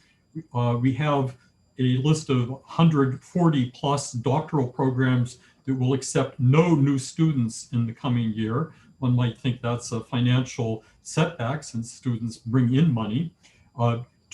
7 of our 8 Ivy League universities have paused some of their doctoral programs. The University of Chicago, the University of Minneapolis, and the University of Washington have done so. So has Rice University. So this is a very widespread mainstream phenomenon. If you're thinking of getting a PhD, you're going to have to wait a while. There are other reforms connected with graduate education, including widespread proposals to shorten the length of these programs. Generally, however, the hard sciences are immune from these cutbacks. Universities are now issuing bonds like crazy. Colleges and universities, according to the Wall Street Journal, are flooding the market with new debt. Investors have been buying up this new debt. Generally, the issues yield 2 to 3% over terms that vary from 15 to 30 years. Some investment companies like Abbott have added $300 million to their college and university debt holdings. In 2020 November, colleges and universities had, at that point in the year, issued $41.3 billion in new taxable and tax-exempt fixed rate debt. That's a record from whenever records began. Barclays keeps them, for example. So suddenly colleges and universities are deciding to issue a lot of paper debt, and at least a fair number of investors think this is a good idea. I wonder if they're essentially buying junk bonds. Moody's has lowered its outlook for higher education. It did that back in March, and it's kept it there from stable to negative. Standard & Poor's Global Ratings likewise lowered its outlook on the schools that it rates in May. Now there's not a single school rated by Standard & Poor's that is rated by them as positive. The bond issues generally are aimed at refinancing college debt.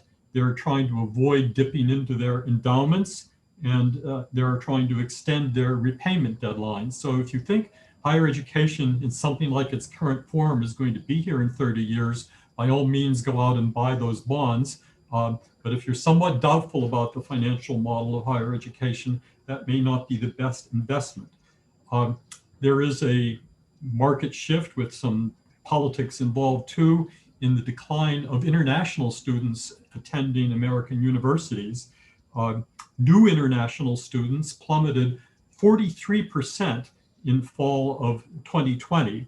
The overall fall, that is students who are in upper classes, was only 16%, but that's still a pretty significant drop. Private lenders back during the subprime mortgage crisis of 2008 lost a total of $535 billion. That's a benchmark figure to keep in mind when you realize that the student loan program is at risk of losing $31.5 billion. So the housing crisis was worse, but $31.5 billion is not a number to sneeze at. As one former Treasury official in the Obama administration recently put it, there just is no market discipline in higher education finance. The US government issues loans of about $100 million a year to students at more than 6,000 colleges and universities. To get to 6,000 colleges and universities, that means they're issuing loans to some things that are pretty far down the scale. In these issuing of loans, they generally ignore all credit scores and fields of study. From 2005 to 2016, the years for which we have data, 40% of student loans went to individuals whose credit scores were below the subprime threshold of 620.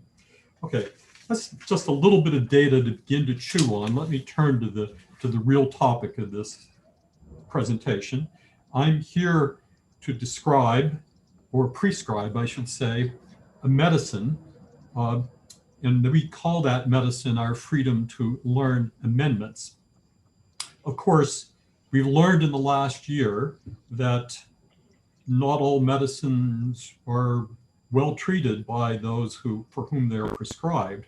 Some people fear that the treatment will be worse than the disease.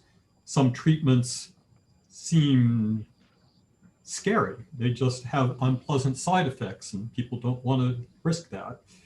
And then there are some treatments that seem to offer dramatic approval for the students, but the public doesn't like the people who are promoting them and therefore turns away from them.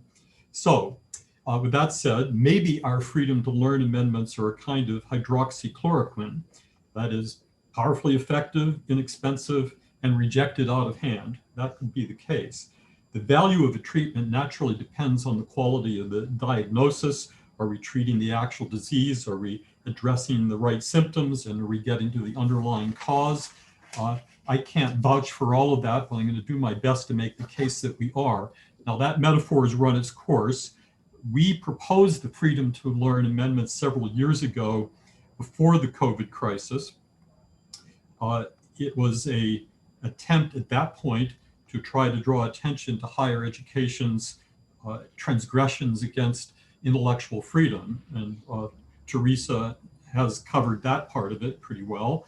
In my part of it, we're going to turn to the finances of this. And that became much more in focus for us in April 2020 when we issued a set of proposals we called critical care, which aimed to address what Congress and the states should do in light of the financial catastrophe that colleges and universities suddenly found themselves with having shut down, sent their students home, forfeited a lot of tuition. Their summer programs were done for good, and their fall enrollments looked dicey as well. All of that meant financial troubles ahead. Those troubles were compounding something that had already happened, which was a decline in student enrollment due to demographic shifts in the United States. So we modified our freedom to learn proposals, the initial ones, by incorporating a fair amount of what into the critical care proposals. So what we are now offering is a hybrid of the two. The main idea is that the financial crisis in higher education has created new opportunities for reform. Some of those reforms are substantive in the kinds of programs that are offered or not offered, but many of them are matters which have to do with how higher education is structured and how it goes about its business.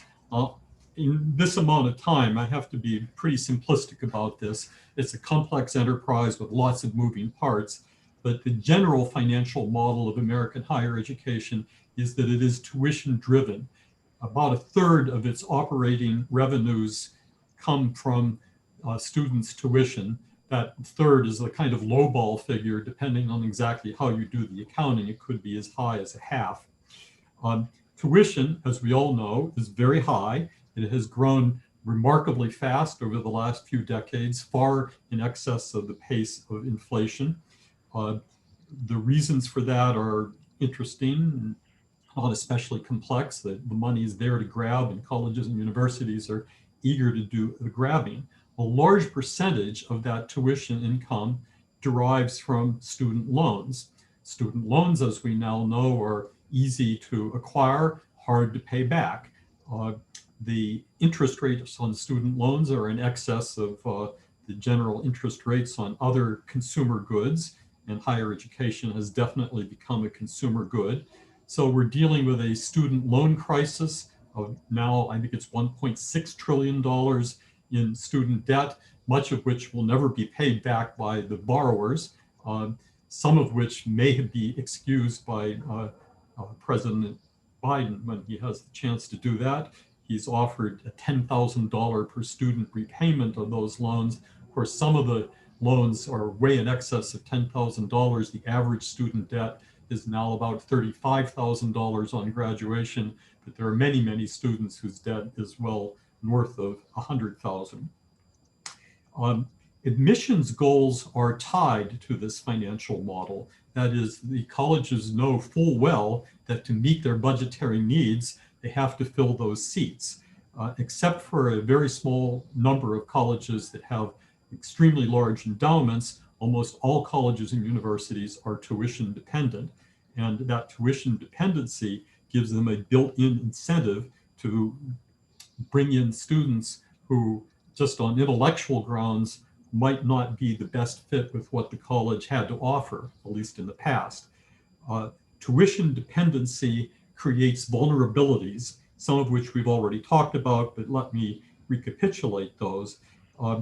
One vulnerability is the need to bring in international students who generally pay full tuition. Why is that a vulnerability? Well, those international students oftentimes displace domestic students, given a college a choice between bringing in an average American student who will get a discounted tuition and a student from China who will pay full tuition. You know very well that the colleges will prefer the student from China or from other countries where this is also the case. The vulnerabilities extend beyond just that.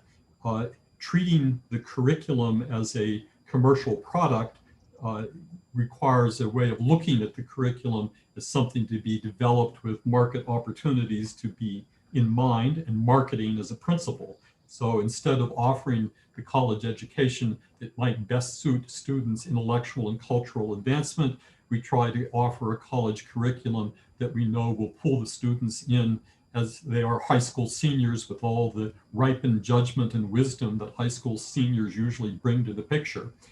They are quite susceptible to marketing ploys. all the more so because they think they're so savvy.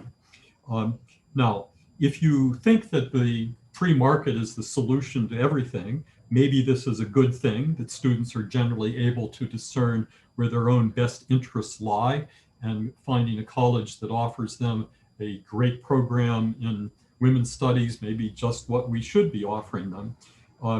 But it does undercut things that the National Association of Scholars advocates for, colleges and universities that are stewards of our civilization and present to students the education they don't yet know they need, but which they actually do need if they're going to become literate and productive citizens of this country, not just passive consumers of whatever strikes their fancy. This form of recruiting students to college ends up to be a race to the bottom, in which you go floating down the lazy river at LSU or the rock climbing wall at someplace else. We are in a world where admission standards are closely tied to the need for colleges and universities to bring in that bump of students they need each year. While they're doing this, they are doing other things which we read about daily, like cutting standardized admissions tests, which get in the way of bringing in those students. Now there's talk about eliminating grading, or various fine kinds of grading, the kinds of grading that take the less well-performing students and give them lower grades than the well-performing students. One might think that's what grading is all about, but it's now proven to be problematic and perhaps even racist. We are also seeing the elimination of books, good books. The National Association of Scholars spent years tracking the books assigned to incoming freshmen and dealing with the problem that the educators were calling book virgins, that is, students who arrive at college with never having read any books at all, a single book. And colleges and universities, now having brought these students in, have to cope with students who are, if not exactly illiterate, they're illiterate. They don't know how to read in any meaningful way. What do you do with those students? Well, one answer was to shunt them into remedial programs, for which, at least until recently, they were able to get the same student loan treatment that other students do. Meeting admissions goals is now out of the question for many colleges and universities. All these expedients which used to bring in the students are not able to bring in the students when the students realize that a good portion of their classes may be just taught online, and those could be taken any place, especially places with much less built-in costs, that the advantages of the college experience, as it usually is called, evaporate when, if you're on campus, you're confined to sitting in your room alone, or at most with one or two other people for the course of a whole semester. Middlebury College threw out 20 students who off campus went to a party. So we're watching this world in which the college experience is now de minimis if you're lucky enough to be on campus. And if you're not on campus, you're getting what we're offering right here, a lesson via Zoom or some other platform like that, which has its charms for sure. I'm glad that you're able to see us here in this pixeled format, but it's really not the best way to get an education. For example, I can't counsel you one-on-one the way I might be able to counsel my students. I'm certainly not going to give you the experience of being able to sit side by side with other students who say, what did Professor Wood just say? That's nonsense. That's an important part of what goes on in a college classroom. It's not going on now. The position this has thrust on colleges and universities is that they've moved to a form of stop loss. Instead of trying to squeeze every last penny they can out of these students via their student loans, which may never be repaid, especially for the students who fail and drop out, as many do. Instead, we're looking at other ways to try to trim costs. So almost immediately when the shutdown happened, building programs were put on pause. And then we began looking at the vulnerable people on the college staffs that could be let go. As of early in the fall semester, it appeared that about 10% of college staff had been let go, furloughed in one form or another. The latest figures on this are that 550,000 college employees nationwide have been let go. That's a drop of employment from 4.6 million to about 4.1 million. Again, let me fill that in with some actual instances that give a little bit more color to it. Indiana University of Pennsylvania fired 81 tenured or tenure track professors, reduced the total number of full-time faculty posts by 128. It eliminated some entire departments, including journalism and public relations and information systems and decision sciences and developmental studies. Ohio Wesleyan University has eliminated 18 majors, including comparative literature, computational neuroscience, geology, German, planetary science, pre-optometry, pre-public administration, and religion. The University of Akron has eliminated 1/4 of its faculty positions. Well, the AAUP and others are howling about this and saying how deathly unfair it is. But if you're running your university as an institution that serves the purpose of making sure that the budgetary goals are met and the administrators are well paid, then those faculty just have to go. And that's exactly what's happening. Now, I broached the topic of administrators. My colleague Nitu is going to say more about that later, but here's just a little bit of that. The increase in the number of higher education administrators between 1987 and 2012 was more than 500,000, and our colleges and universities have added since then still more thousands to the payroll for administrators. And 2020 brought this miraculous new opportunity to create a whole new category of administrators when more than 200 colleges and universities, but 200 that we know about for sure, had their presidents issue statements claiming that their institutions had been racist and are now going to engage in anti-racist programs. The first step of these anti-racist programs in almost every case was to add new administrators to the anti-racist programs. So in this midst of a dire financial crisis, probably the worst they'd seen since World War II, colleges and universities had decided to go all in with increasing their administrative payrolls. The janitors could go, the faculty could go, buildings and grounds could go, but academic administrators or non-academic administrators, let's say the diversified administrators, those had to be increased. Well, the woke tyranny continues throughout higher education. I won't say much more about that. We are in this admissions decline, but I should say, of course, that's not a single figure. How much admissions decline has there been? If you're eager to minimize it, it's a little less than 3% across the board, but it's pretty much zero at some of the Ivy League universities, although some students have decided to take a gap year and wait it out. And it remains to be seen how many of those gappers will decide to go back to college. But in any case, the 2 to 3% is all in for all classes. If you just look at the first year students, it's about 7%, 6 to 7%. That is freshmen who decided to let this year go by and not enroll. For community colleges, it's about 16%. Now that struck a lot of people by surprise. One would have thought that community colleges would be a place where the students would find refuge from the accidents in higher education. No, they've been harder hit than anywhere else.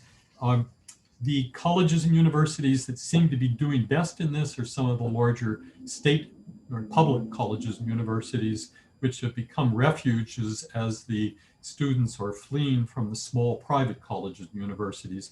If you look at Moody's predictions, the high risk category right now, if you're in higher education, is to be running a small sectarian private college or university or a non-sectarian one. Some of them have already closed. More of them surely will either close or merge with some other institution that can get them out of this mess.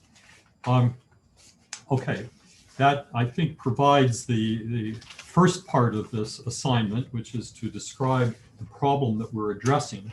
The question about lingers over this is whether the National Association of Scholars has anything to offer by way of trying to repair this problem or offer solace on this. let me begin by acknowledging that in the current political circumstance, the answer is absolutely not. I think our freedom to learn proposal faced with a Congress, a presidency, and a unsympathetic set of Supreme Court justices, we're not likely to see anything that we're putting on the table to be adopted soon. And if the Higher Education Act is reauthorized in this Congress, it's not going to be reauthorized according to what we propose. So why bother proposing it? I propose it in the spirit that we're fighting a long war here. And while we may not make much traction at the federal level, at the national level right now, we can provide politicians who are going to be running in years to come with a platform to run on. We can begin to educate the public as to what it is they should be looking for. And as higher education wins its way deeper and deeper into the thicket of financial crisis and substantive irresponsibility, the National Association of Scholars can provide a clear light as to what needs to be done to save the situation. Maybe that light will not shine until we've seen a substantial reduction in the number of colleges and universities. Maybe 10 or 20% of them will be gone by that point. That's to be lamented. Some of those colleges and universities that die will be ones that were worth saving and that could have been saved. But there are others who are probably not very worthy at all that will find a way through this crisis simply because of the politics of the situation. We know that the incoming administration has promised another gigantic bailout. We've already had two. That is the CARES Act, which initially put $14 billion into higher education, not nearly what higher education was demanding at that point through the American Council on Education, which said close to $50 billion was needed. The American Council of Education has now come back with a figure, I think, of $124 billion is needed. But we know those figures are not enough. If you're working from a model of how higher education could work that just absorbs billions of dollars and grows year after year, builds up its administrative staff without end in sight, that money will be blown through in no time and war will be needed. If we are content to see higher education become an arm of the federal government in practice, if not in principle, maybe that's what we're going to have going down the road. We will have something like Obamacare for higher education. It will be a state monopoly. The colleges and universities that exist are going to be so closely tied to dependency on federal money flowing either through loan programs or through direct bailouts that what the powers that be at any given moment want is going to be what higher education has to offer. I don't think that's what Jefferson had in mind when he created the University of Virginia, or the founders looked to education as key to having a stable republic. A government that gets to choose who gets educated, why, and how is not a recipe for a very stable or happy republic. But we face that down the road. The issues that I think are before us, and I think I now need to begin to be mindful of my clock. Let me run through these. The university are thinking aloud here. Let me go directly to this. We are proposing in our document that the single most important thing that could be done to fix this issue is to tie federal eligibility standards for colleges and universities to receive student loans, that money for which they're crucially dependent, to making a substantial cut in their non-instructional cost. And the best way to do that, we think, is to ask for a 50% reduction in non-instructional personnel. That is, we're thinking people like diversity deans that add literally nothing whatsoever to the quality of an education. All those new anti-racist administrators, they should go. They're not the only ones that should go. There's a lot of fluff. The Title IX offices are filled with it as well. But asking for a 50% cut sounds initially as a shockingly high figure. It's not really. It would just take universities back, maybe about 15 years to where they were back then. Colleges and universities had managed to survive for over 1,000 years without that many administrators. We think they might still be able to do it. It's a position that could easily be done if colleges and universities summoned the will to do it. A form of the Higher Education Act that said, we're not just asking you to do it, we're telling you to do it. You can choose not to do it, but then you get no more federal funds, I think would go a long way to waking people up. They might even like it once they try it. So we're asking our government, if it's going to involve itself so deeply in financing higher education, to ask for a quid pro quo. Let's not waste the money on ever expanding administrative ranks. Now, colleges and universities have this perverse incentive, which I talked about, to admit large numbers of unqualified students, to take the tuition money and then shrug as the students in large numbers flunk. That leaves the students with the debt, it leaves the universities with the money. It's a great business model to be in a system where you get students to go into debt for an intangible product. You then walk away and students pay the debt. You have no principal or interest to repay. Well, that can change. We think that when students fail out or drop out and are unable to repay their loans, colleges and universities should be on the hook to repay 50% of the borrowed money. They need not maybe repay it instantly. We're thinking of something like asking these institutions to pay back over a period of years. We think that the government assistance to students needs to be tied to a few other metrics, such as only going to students who have incomes below 150% of the poverty level. It also should go to students who have some possibility of succeeding in college. So we think a 2.5 grade point average, we realize that could be inflated by the colleges who want to game the system, but you got to start someplace.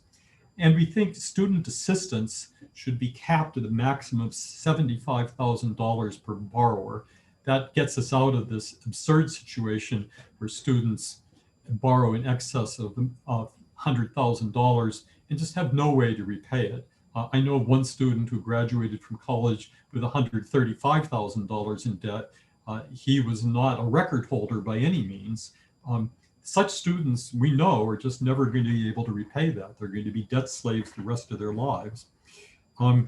This cluster of reforms we're talking about was going to require colleges and universities to do their business in another way. One way is to expect those that have significant endowments to spend part of those endowments rather than to rely on tuition income. Now they do already. They pay some money out of endowment each year, but they do their darn best to minimize that. We think the eligibility for colleges to receive the student loan money should be tied to their spending 2.5% of their endowment per year against tuition covered expenses. A change up there. A second reform would allow students to discharge their debts into bankruptcy, currently not provided for by law. Student debt is the one kind of debt that cannot be expunged by bankruptcy. If we allow it to be expunged by bankruptcy, we would expect that to be tied to the institutions having to pay, once again, 50% of the defaulted loans back to the federal government.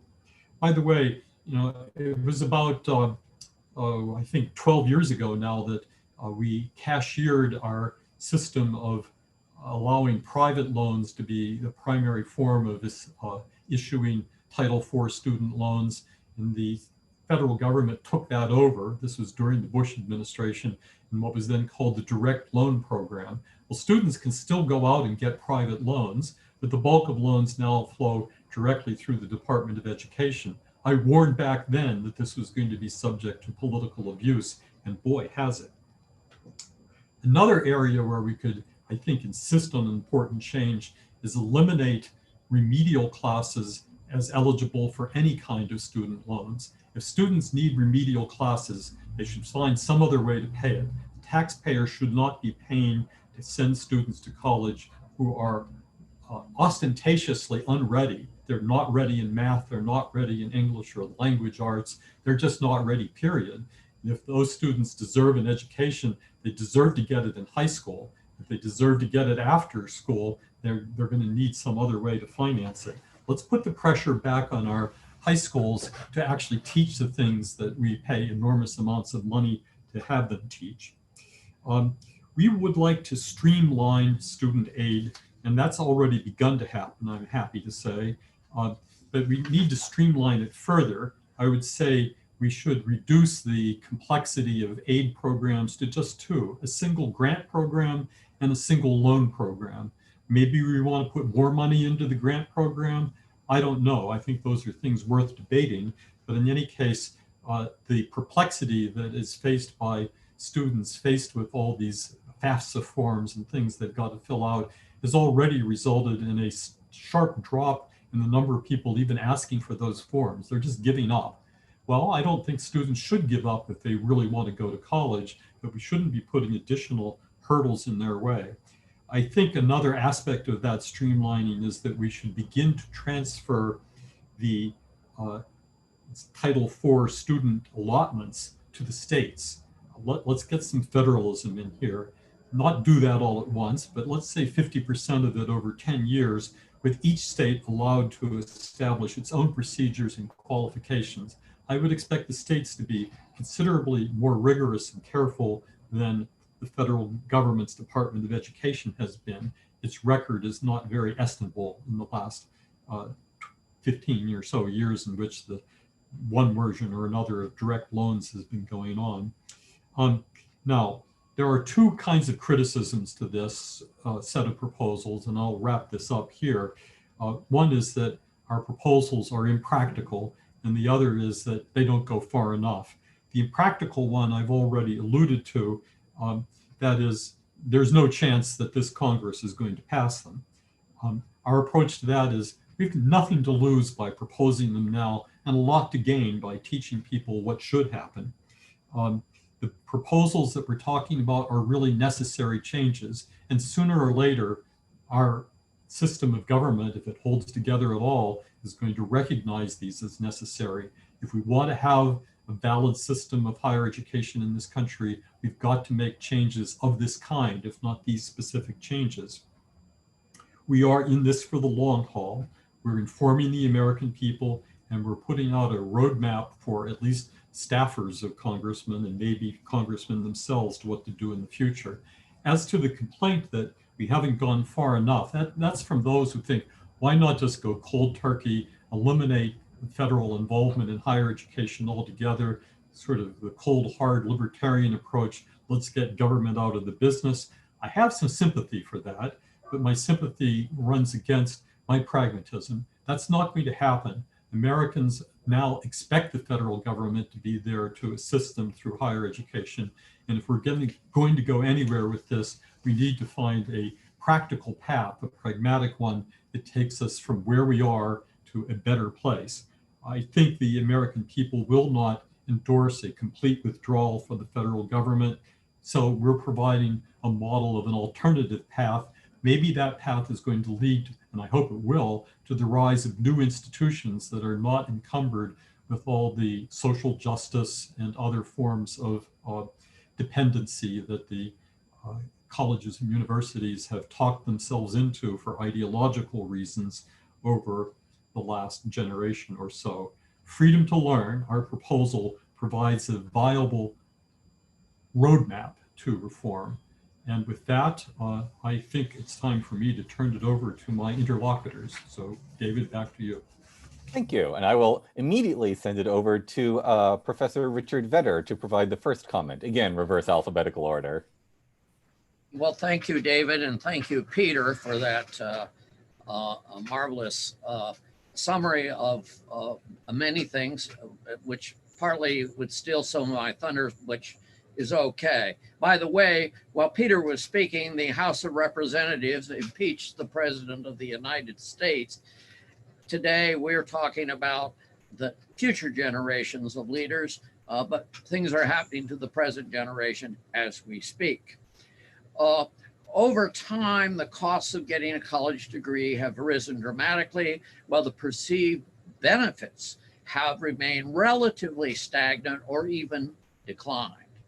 Colleges, largely isolated from the efficiencies of competitive markets that characterizes American capitalism, have grown costly, they've grown complacent, somewhat disdainful of a public that sustains them.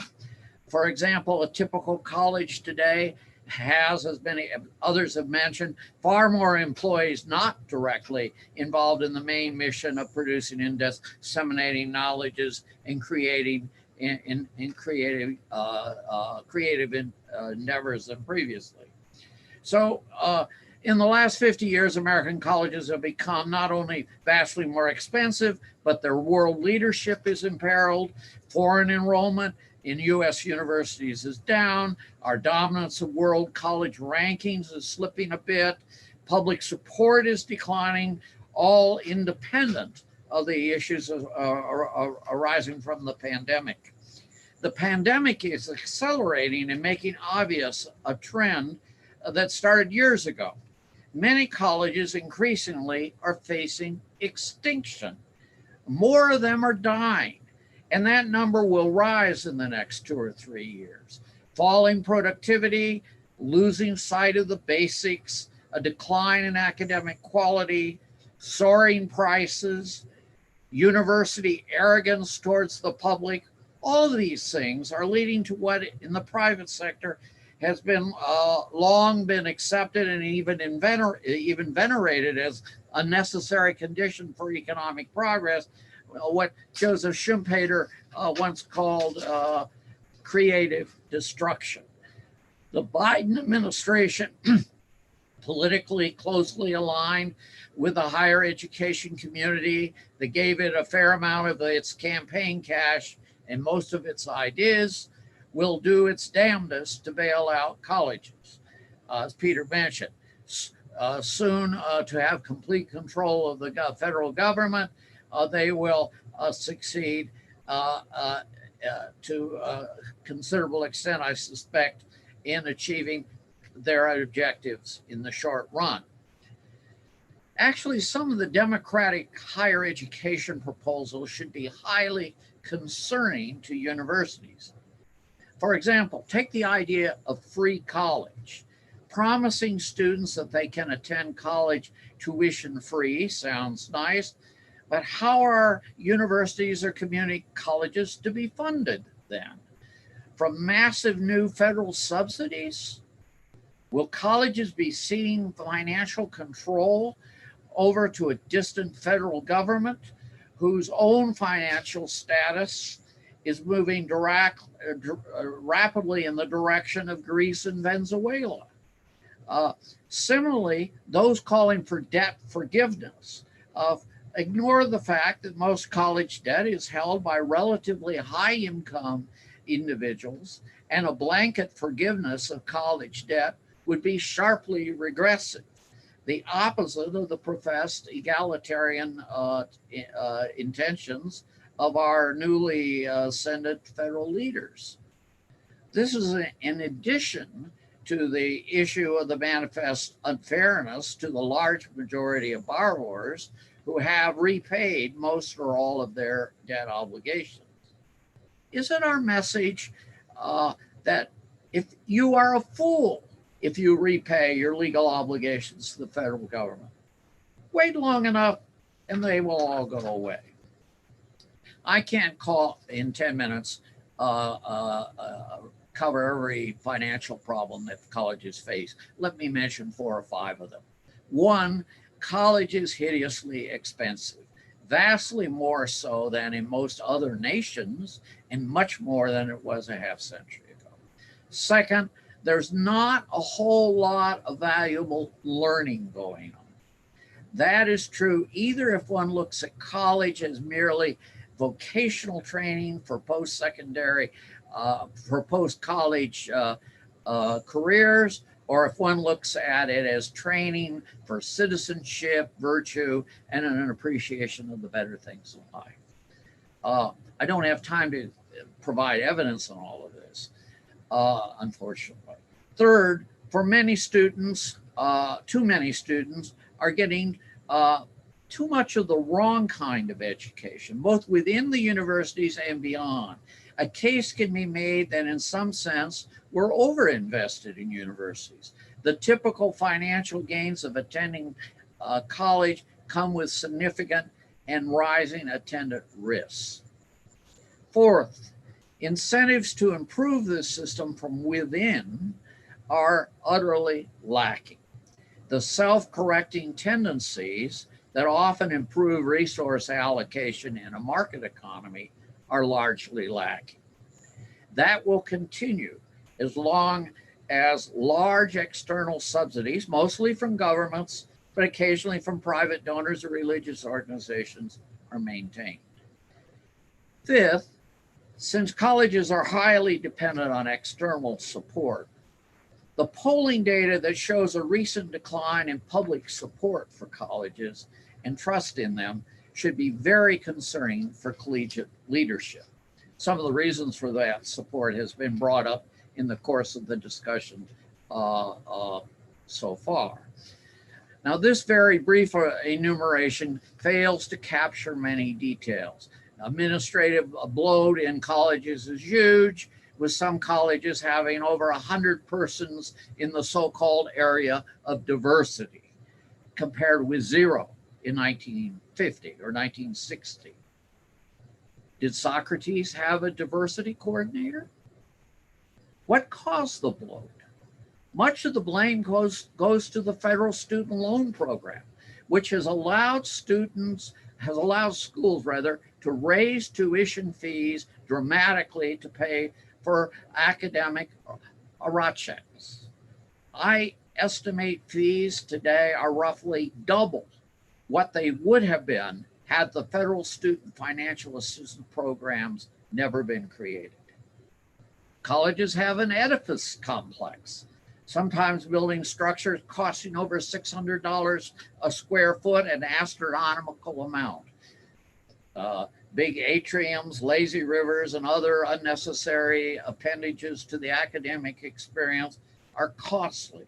Intercollegiate athletics poses all sorts of problems, moral as well as financial, with some schools subsidizing ball throwing contests and an annual cost exceeding $1,000 per student. Whenever something gets expensive, excessively expensive, people look for substitutes. And colleges are about certifying competence in the eyes of the public. For that, so do you really need a 4-year degree?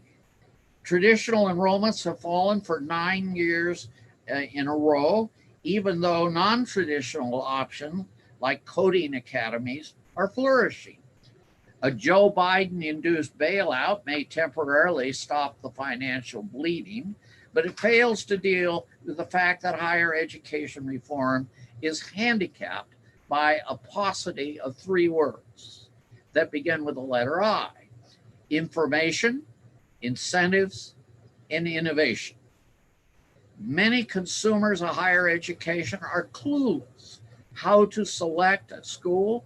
They make poor choices because of limited and biased information. Administrators face few incentives to lower costs or improve quality. And innovation is sometimes blocked by obstacles such as an expensive accreditation system that is anti-competitive. So there are many, many problems. I will stop here and invite your comments. Thank you. Thank you. And the next person we'll get before comments, I guess, is Jenna Robinson of the James Martin Center. Thank you, David, and thank you, Peter, and everybody else at NAS for inviting me to participate today. I'm unmuted, right? This is a really important and timely conversation. And of course, I'm happy to be in the company of Rich and Nitu as well. I think that we're going to have a very fruitful conversation. As David mentioned, actually, I'm the president of the James G. Martin Center for Academic Renewal in Raleigh, North Carolina. And we're focused on renewing and fulfilling the promise of higher education in North Carolina and across the country. And we focus mostly on policy solutions at the state and local level. So this is a bit of a departure for me, and it allows me to look at things that I ordinarily don't consider. But we share many goals with the National Association of Scholars, including the goals of increased academic quality and cost-effective education solutions. And NAS's recommendations in the finance section of Freedom to Learn, which I'm going to concentrate on right now, speak directly to those goals.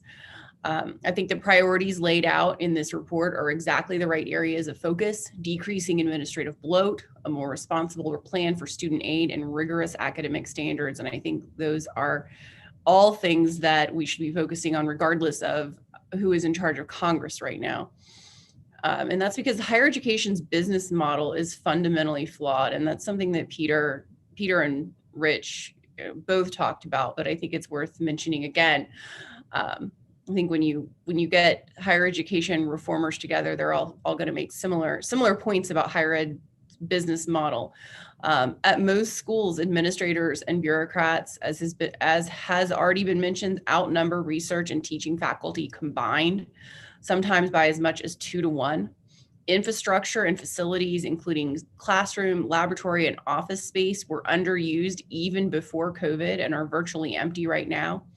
The academic calendar is inflexible. Athletics and leisure are often prioritized at the cost of academic achievement. And on top of all of that, many universities are burdened with debt. Fortunately, students and parents have begun to take notice, questioning skyrocketing tuition and fees and the increasing student debt load. And they have noted correctly that many students never graduate, and among those who do, a significant number are chronically underemployed.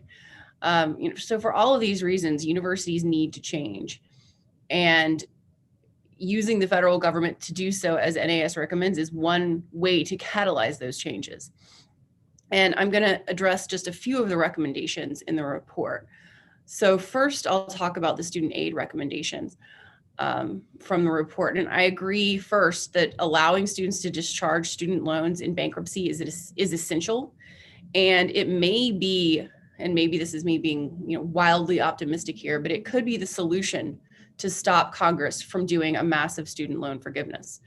Allowing students to discharge their loans in bankruptcy addresses the needs of borrowers who are truly in distress without wasting money by paying off the loans of borrowers who don't need it. Rich just mentioned that doing so would be unbelievably regressive, that most people do not need help paying off their student loans, and that the people who have borrowed the most are often those who are in lucrative professions. And so allowing student loans to be discharged in bankruptcy is a less wasteful and a more focused policy to address the problems where they do exist. And I think this provision does have a chance of gaining bipartisan support. There have been bills in Congress in the past that have addressed this issue. And I'm maybe naively hopeful that those bills will be reintroduced. I also like the idea of caps on student aid.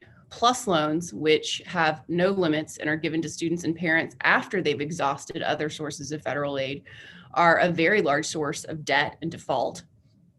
If private banks were making plus loans, the same kind of loans that the government is making right now, we'd call it predatory lending. Capping loans and combining loans into one program would go a very long way towards fixing the problem that's going on right now. And I think I might even go further than the NAS report, which I think Peter anticipated someone would. I think the cap of $75,000 is too high. And maybe that's because I'm, here in North Carolina instead of New York. But I think that $75,000 for some of the educational institutions that are across our country is it's too much. It's still encouraging too much debt. And I think lastly, on student loans, I think it goes without saying that skin in the game could be the single most important reform idea on student aid.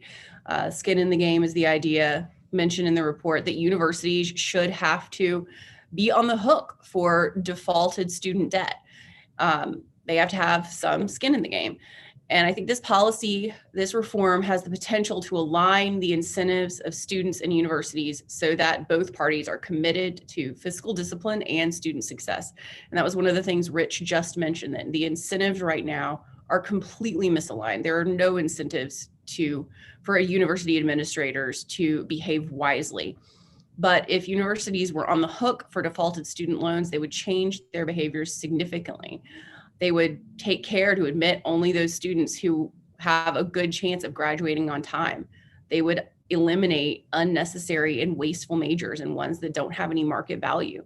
They would keep costs down so that when they are on the hook for some defaulted debt, which is probably inevitable, they would have less money that they are on the hook for. They would concentrate their spending on activities that actually contribute to student success, unlike lazy rivers and endless administrators. If I could wave a magic wand and get just one reform passed from this list, this would be the one, because I think it would address a lot of the other issues that this report and these policy reforms are trying to address. On the issue of administrative bloat, I'll try to be quick. Bloat is, of course, a pressing problem at almost all of our institutions of higher learning. Non-academic staff outnumber faculty pretty much everywhere. But I think deregulation should be the first step before we start mandating 50% cuts. Back in 2015, some scholars at Vanderbilt did a broad review of the amount of time and money higher education institutions devote each year to complying with federal regulations. They found that 18 different federal agencies regulate higher education, that there are 30 different areas of regulations and more than 200 federal laws and guidelines. Title IX is just one example, a very broad one, of course. And they also found that 7 to 8% of operating expenditures are dedicated to complying with federal regulations. Now, some federal regulations are, of course, necessary. We want to know what universities are doing with the student loan money that we're entrusting them with. But a lot of the regulations are wasteful and counterproductive. And the reason I say that the regulations should come first is that because unless federal guidelines and regulations are reduced first, universities, if asked to make cuts, will cut the programs that we actually want to keep around instead of getting rid of waste. They will cut the departmental secretary instead of cutting D&I. All of the compliance people, all of the anti-racist administrators, all of the D&I apparatus, that will all stick around unless we have some deregulation at both the federal level and the state levels, because the states are complicit in overregulating universities as well in counterproductive ways. The last thing I want to mention is COVID-19. I don't want to, I'm tired of talking about COVID, but it's necessary. Because of COVID, university revenues from almost every source are being affected, and Peter touched on this. Enrollment is down at many colleges, not everywhere. Some state universities are doing quite well, but it is down at enough institutions that it is causing an impact. And of course, that's on top of the slow enrollment decline that has already been mentioned, that was already underway because of demographic changes in our country. And fewer enrollments mean less tuition. Fewer in-person enrollments also mean less money for room and board and other sundry items that students need for in-person courses. This has hit universities especially hard. Housing and dining have been devastated in some places. International enrollment is way down, and Peter mentioned that as well. And international students, unlike many domestic students, pay the full sticker price of their tuition. And so they are often a cash cow for universities that universities have not been able to attract right now. Tax collections are down in some states, and there are more voices than before competing for what's left of tax revenue. Some endowments have also suffered, although not nearly as much as I thought they were going to at the beginning of the pandemic. Private giving has also been redirected often away from some of the general funds that universities want the money to go to. And of course, universities have had to spend money to pay for all kinds of COVID-related expenditures. Sometimes they've been giving refunds, they've been doing extra cleaning, they've been revamping courses and activities, and all of that has come with a hefty price tag. All of this is to say that universities will use COVID as an excuse to resist reform every time it is tried. And they've demonstrated their unwillingness to change in their actions following COVID, when they cut in all the wrong places. And Peter outlined some of that already. We've already seen that they will clamor for more federal and state largesse in order to keep business as usual. I mean, that's what university administrators have been telling us. They want to get back to normal, and they need more money to do so. So it's an uphill battle to implement these reforms. I have to put in a plug, because I work on it every day, that in addition to focusing on federal solutions, we should be looking to state policy and individual universities. Right now, many states are much more open to reform than the incoming Congress and president. And I think that we should take some of the ideas from this report and try to get them implemented in the states. And I'll yield to Neetu to go next, and I welcome your comments. Thank you. Neetu? Well, thank you. And it's a pleasure to be here on this panel. And I do echo many of the sentiments that Peter, Rich, and Jenna have expressed so far. My remarks will particularly pertain to the relationship between student debt and administrative bloat. And then I will place those two issues in the context of higher education's response to the coronavirus pandemic.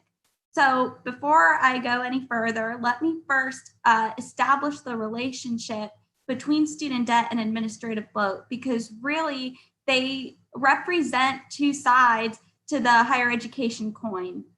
So the first side of the equation is the cost side. And this side of the equation focuses on concerns over how tuition has changed over time to whether the government should forgive all student loans. Student debt falls into the cost category. The second side of the coin is quality, and this side focuses on concerns over what kind of things do you get when you purchase higher education. So for example, is the instructional quality good? Are facilities in good shape? Or are the career services helpful to students? What may not seem so obvious, administrative bloat really falls on the side of the equation. And again, just to clarify, when I say administrative bloat, what I mean is that it is the wasteful expansion of spending on administrators and staff. And wasteful in this context means those indirectly related to education or instruction. So when we're talking about the wasteful spending on administrators, we're really talking about spending that could have gone to areas that benefit the students. By discussing these two issues together, we get a much better picture of whether universities are spending their funds appropriately to provide the best possible education to students. Unfortunately, if we look at higher ed's response and actions during the pandemic, they were willing to beg for bailouts, but they were really unwilling to change their ways. Universities faced financial uncertainty in March 2020 as they kicked students off campus mid-semester to follow social distancing guidelines. And I think, like many of us, we really didn't know how long these lockdowns would last. And colleges also faced that uncertainty. And so that's why they wanted federal bailouts. But given these dire circumstances, we would have expected universities to make cuts to on-campus dependent positions, such as those working in diversity offices, student affairs, or development. Instead, here's what happened. The University of Pennsylvania and Northwestern University decided to hire more diversity deans. As Peter mentioned earlier, higher ed also entertained the option of cutting tenured faculty. Now, I do want to be fair to the universities in that they did make cuts to on-campus dependent positions such as those who worked in facilities and maintenance. There were also some administrators who took pay cuts, but even those administrator pay cuts don't tell the full story. And right now, I won't go into the full details. It gets a little bit complicated, but it is clear that the cuts were modest. If administrators were truly interested in keeping tenured faculty, they would have made more substantial cuts to non-instructional positions and salaries. Now, this shouldn't really come as a surprise. Administrators do outnumber faculty at many four-year private and public universities. And given that they are growing, they are a growing proportion of employees relative to faculty, the priorities are going to skew more towards administrator interests. We've already seen the results of administrator priorities because on many campuses, part-time instructional faculty and adjunct professors are a growing number of instructional employees. Along with cutting tenured positions, this adds to the decreased power that instructional employees hold at the university. And so as a result, we can expect universities to keep departing away from their instructional purpose as administrators continue to centralize their power. Administrative bloat, as we've seen, has hurt instructional employees, but it also hurts students from both the cost and quality perspectives. First, administrators are focused on increasing their school's reputation, the school's ranking, and even the influence within their local communities, and therefore education gets pushed to the back burner. In my upcoming NAS report, I actually found that university priorities increasingly focus on marketing, social justice, innovation and entrepreneurship roles, and other politically intertwined positions. As universities expand their scope, the costs will go up in order to pay for the additional employees, operations, and much more. Now, who foots these bills? That comes on to the American families. And that's because universities know that they will pay for it. There are a few reasons for this. One, colleges serve as a gateway for opportunities, and I will discuss that more in a little bit. But the second reason is that the easy availability of federal student loans makes it so college is an option for those who couldn't afford it. Families are stuck between either taking out loans or making so many sacrifices to pay for a rather diluted education. So what do we do? Do we just expect students to not attend college out of protest until the prices come down? To me, that's an unrealistic expectation because many students go to college so that they can qualify for good paying jobs. And so that should be an indicator that college serves as this gatekeeper to good opportunities and even positions into elite institutions such as academia itself, the media, and the government. One thing I should also note is that if we're looking at the current cultural and political environment, I think we're headed in a direction where those without a college education can continue to see their opportunities shrink. What we do know is that colleges respond best to financial pressure because they follow the money. And so that's why I agree with the Freedom to Learn Amendment that prescribes linking federal student aid with the reduction of the administrators. Additionally, I'd like to say that I would like to see state and federal governments defund institutions that continue to push ideological activism through administrative departments, and of course, any other wasteful endeavor. One final point I would like to make is that it is possible for students and families to make cost-effective decisions.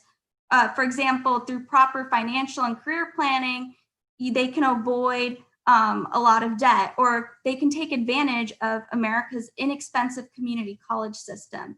But even with these individual choices, American families are still operating within a broken system. And so we really need powerful institutions along with our federal, state, and local representatives to step up and apply the necessary financial and political pressure to fix the broken system. So with that, thank you for your time, and I look forward to answering your questions. Thank you so much, Neetu. I get to call her Neetu because she works with me, colleague and all that. Let's see. So everybody, please put in questions into either the Q&A or the chat buttons. I'll start with a question from an anonymous attendee, also an alliterative attendee. Maybe there needs to be an alternative to the normal behemoth university of the present day, one that is living within its means and giving students that great education the panelists are pushing. How can these receive the help they need to get off the ground?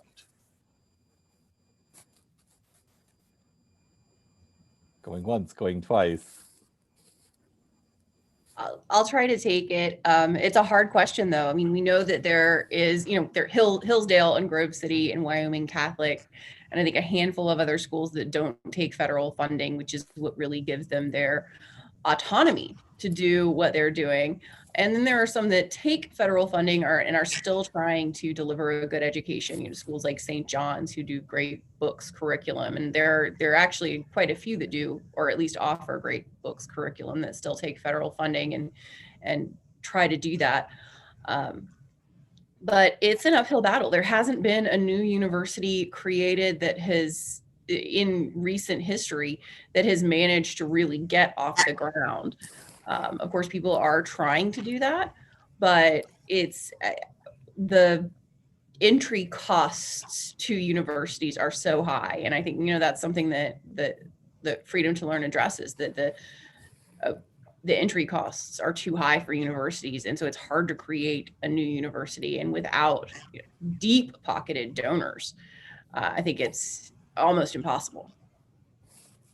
David, may I add something to that? Sure. Okay, so as Jenna said, it is very difficult to just get a new university started. And something else I'd like to add is that many of the institutions we have right now, think of Harvard, Cornell, they've been around for a long time. And so they do represent, they're kind of like a hallmark to America. They represent prestige. It's kind of a brand. And I think it would be a lot easier to impose, policies or sanctions on these universities rather than trying to find just donors with a lot of money to just fund these institutions. Could I? Sure. Rich, please. Yeah. Let me add a little bit to this. There are some examples of innovation in higher ed, of new entrants, but they're not traditional four-year universities. They're alternatives to four-year universities. Coding academies, for example, that provide sort of narrow vocational education, 1 year, 2 year programs, are growing like crazy. Their enrollments are up. Some of them have rather neat models. They use income share agreements, so the tuition sometimes is zero. You can attend, and then you turn over a fraction of your earnings after graduation back to the school, and they're making money doing this. So if universities don't change much, there are going to be alternatives. We may find colleges increasingly say, do you really need a degree to work for us? Several of the major high-tech companies have already said we no longer have a formal degree requirement. Maybe we'll develop a college equivalence examination, sort of like the GED at the high school level, that shows that if you're smart enough and you know enough, you have the equivalent of a college degree and you just bypass the education. So there are possibilities around that could be alternatives. No one has mentioned income share agreements, by the way.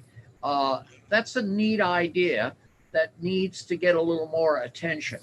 That is, rather than borrowing money from the federal government to go to school, you borrow money from from JP Morgan Chase or some financial institution. And in return, you give back a share of your earnings after graduation to the school. There are alternative ways of financing higher ed that are not getting enough attention. And perhaps we should get some attention to those as well. By the way, I didn't say this, but I agree with virtually everything that NAS is recommending, with quibbling a little bit on some of the details, whether you can cut 50%, for example, here and 40% there. You know, we can quibble about the numbers, but the principles are all right. They're so sensible, I didn't even feel the need to comment on them, but I will now for the record. Thank you. Thank you. I'm going to actually, oh, Peter, are you on speak? No, I'll jump into this with this kind of answer, sort of following on what we were just talking about. There are quickly 3 different models of education, higher education, that depart from our system of accredited colleges and universities, that are at least worth thinking about. One is the proposal that Charles Murray made a few years ago in a book in which we simply turn to really formal and strict standardized testing in areas of knowledge similar to what accountants have to take. And that could be applied to any number of fields where it doesn't become a question of what degree you earned, but whether you can actually perform to high professional standards within a particular field of knowledge as judged by experts in that field, done completely blindly. The people who judge your work don't know who you are. You simply do the work and they assess whether it's good. The students who pursue this avenue could go to colleges to acquire that, or they could simply be autodidacts. The options are wide open. The appeal of that is that it bypasses the college's stranglehold on preparing students for such examinations. The second thing is a model, the one I most frequently,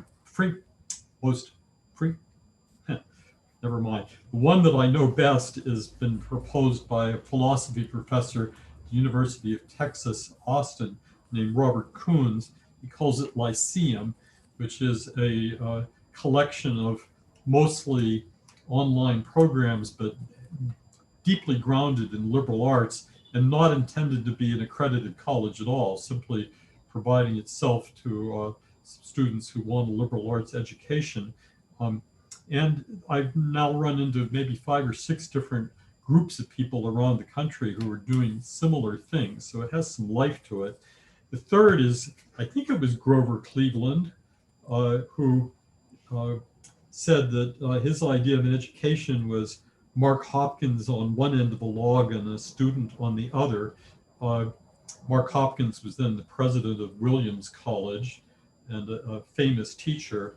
But what that points to is the very old-fashioned idea of a tutor. And I actually know several people who have taken this up. That is, academics either who've retired or in mid-career who take under their wing 1 or 2 very promising students and may spend years with them reading great books or working on mathematical problems. But if we're worried about the cultivation of the 1% among those who are intellectually talented, there are options for them. That doesn't do anything to treat those who are middle of the road and underprivileged educationally, but the people who truly do have those kinds of talents that are worth cultivating are not necessarily, and usually not to be found among the wealthy and privileged. They are among people who are strivers from the beginning and who make themselves known by our early evidence of extreme intellectual promise. And that's always been the case. Thank you. I am going to send for everybody what I think will be the last question for the panel before we go over to Chairman of the Board, Keith Whitaker, for his concluding comments. A question from Jonathan Podlesny from the first panel. Jenna Robinson mentioned states open to policy experimentation in higher education and some exciting new models. What are some of the most promising new ideas and where are they taking hold? I think I would actually then ask Jenna first, if she would be first and then everybody else to respond to that. Great. So I'll just mention a couple of things. And the first person who pops to mind when this question comes up is, of course, Mitch Daniels at Purdue. He has been experimenting with ISAs, which Rich just mentioned a moment ago. He has found ways to cut costs and freeze tuition for, I think it's 13 years now, which I think is a really promising precedent. There have been some other tuition freezes in other states, Virginia, Wisconsin, and they've been finding ways to kind of cut in small ways and create efficiencies. And I think that those are definitely worth looking at. I've also been following schools and states that have been changing their policies on credit for prior learning so that people who have experience in the military or corporate experience can get credit, and they don't actually have to sit through classes in order to get credit for things that they already know. There are schools that have experimented with ending tuition discrimination. So they cut their tuition and they go to a low tuition, low aid model so that there's transparency in tuition. And I think that for a lot of students and parents, that gives them the security and the knowledge they need to be confident going into something for 4 years. There also has been recently, not actually recently anymore, but the SARA agreement that has broken down barriers to online education across state lines. And so I think that there are a lot of interesting and valuable experiments that are going on in the states and in individual universities. And there are too many to mention, and a lot of them are very promising, but I think that they're right now, especially when we are not going to see much activity from the federal government, that those are the places to watch. David? David? Rich, sorry, yes, please go. Yeah, real quick, I agree with everything Jana said. There are a lot of things that states are doing or are thinking of doing or have done a little bit that could be expanded. One is a model from the primary and secondary schools. What about vouchers? Why not give the money instead of colleges and universities, state colleges and universities, give the money to the students? Let the colleges raise their tuition considerably and compete for students, but not get money from the state. Have privatized, in a sense, privatized state universities. Why aren't we doing more of that, for example?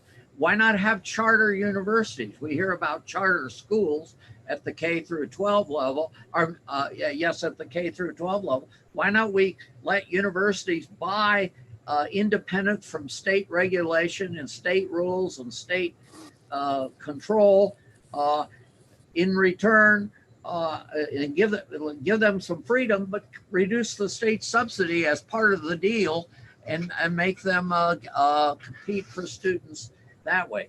These ideas have been talked about at the state levels and tried on very limited degrees, but there's a lot more of that. Brandeis said that with 50 states, we have 50 laboratories of democracy. I completely agree with Jenna. We should look much more at the states and see what they're doing. And a good place to start is with Purdue University, as Jenna said, and Mitch Daniels. Thank you. Unless somebody else wants to absolutely jump in, I'm going to say it's close enough to the end of our time for this panel that I'm going to say thank you very much to all our panelists. It's been wonderful. Thank you to our speakers. I'll just remind everyone, the video of this should be up within 24 hours. I believe we will have the question and comment threads archived if there's curiosity about that. If you have unanswered questions for the speakers or any panelists, please send them either to contact@nas.org or Randall, that's me, at nas.org, RANDALL. And having said all that, let me please shift to Keith Whitaker, Chairman of the Board of the National Association of Scholars, who will be providing concluding remarks for our afternoon launch of Freedom to Learn 2021. Great. Well, thank you, David. So I want to begin just by thanking Teresa and Peter for their presentations today, and to all our panelists for these insights and questions. And I want to thank David, who just went off screen, for his benign tyranny and keeping us on track. And thank you most of all to all of our members and others who joined us in this pixelated classroom. So I want to just say a few words and close. Peter likened the NAS report Freedom to Learn to a sort of medicine. And this metaphor reminded me of the claim by the great rhetorician Gorgias that he was the true doctor because he could persuade any patient to take the medicine that his physician was recommending, no matter how painful. It's a rather novel definition of doctoring, perhaps applicable to the recent dispute over Dr. Jill Biden's title. But in any event, if Freedom to Learn is a medicine, then we are certainly in need of quite a Gorgias. So I'm not going to repeat the hurdles that we face in persuading policymakers to adopt these proposals. A number of our speakers did that. Peter's grim assessment is that we may need to witness a college mass extinction event before there's any stomach for reform. But I'd say, on an ending note, let's not despair, if only because despair is a poor antidote to disease. I'd want to hold on to that discussion that we just had of that last question about the individuals and schools that are experimenting with therapies that treat the two great illnesses that Freedom to Learn diagnoses, namely greed in the form of bloated administration and the like, and ideology in the ideological mastering by the left of the academy. However, I'd say, in addition to the examples of positive reforms, I would say I think I see a much broader source of support for some of the proposals in this report, and that is the American citizens as citizens. Our presentations today focus first primarily on ideology in what Teresa focused on, and then secondly on money in Peter's report. The section of the report that we talked about least was the central section, which was titled America. And it's the one that I would put to the fore here. I suspect that many American citizens have only modest interest in reforming university finances, except maybe for forgiving some student loans.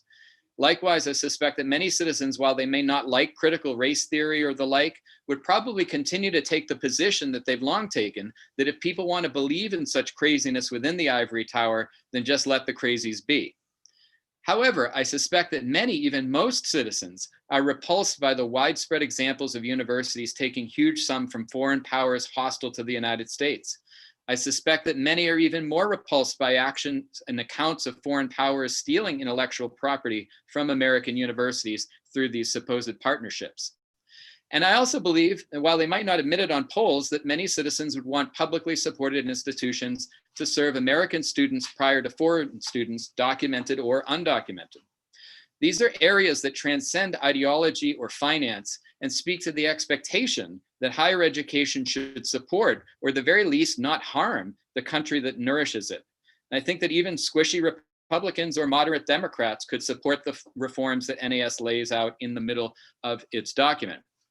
Finally, beside the good that these reforms would do by themselves, they would also help define further debates about higher education in terms of the common good of the nation and its people, not only in terms of money and ideology. Of course, to make this case to the American public requires political leaders who would see an advantage in doing so and who would have the skill to do so, whose motto might even be, "Make American higher education great again." Maybe today of all days, that's too much to ask. But whatever happens to President Trump, the concern of a significant proportion of the American public for the common good is not going to go away. And that is a concern that I think Freedom to Learn can effectively appeal to. So again, I want to echo David in thanking everybody today for your presentations, for your insights, and most of all for being present and being supportive of NAS and its good work. So David, I'll hand it over to you to close. Thank you so much. And thank you again to everyone. I think that Chance Layton will simply be closing this off momentarily. But thank you, everyone. Everything will be available for any curiosity you have. Everything is recorded for eternity. And our phone lines are open for any curiosity you have. Take care and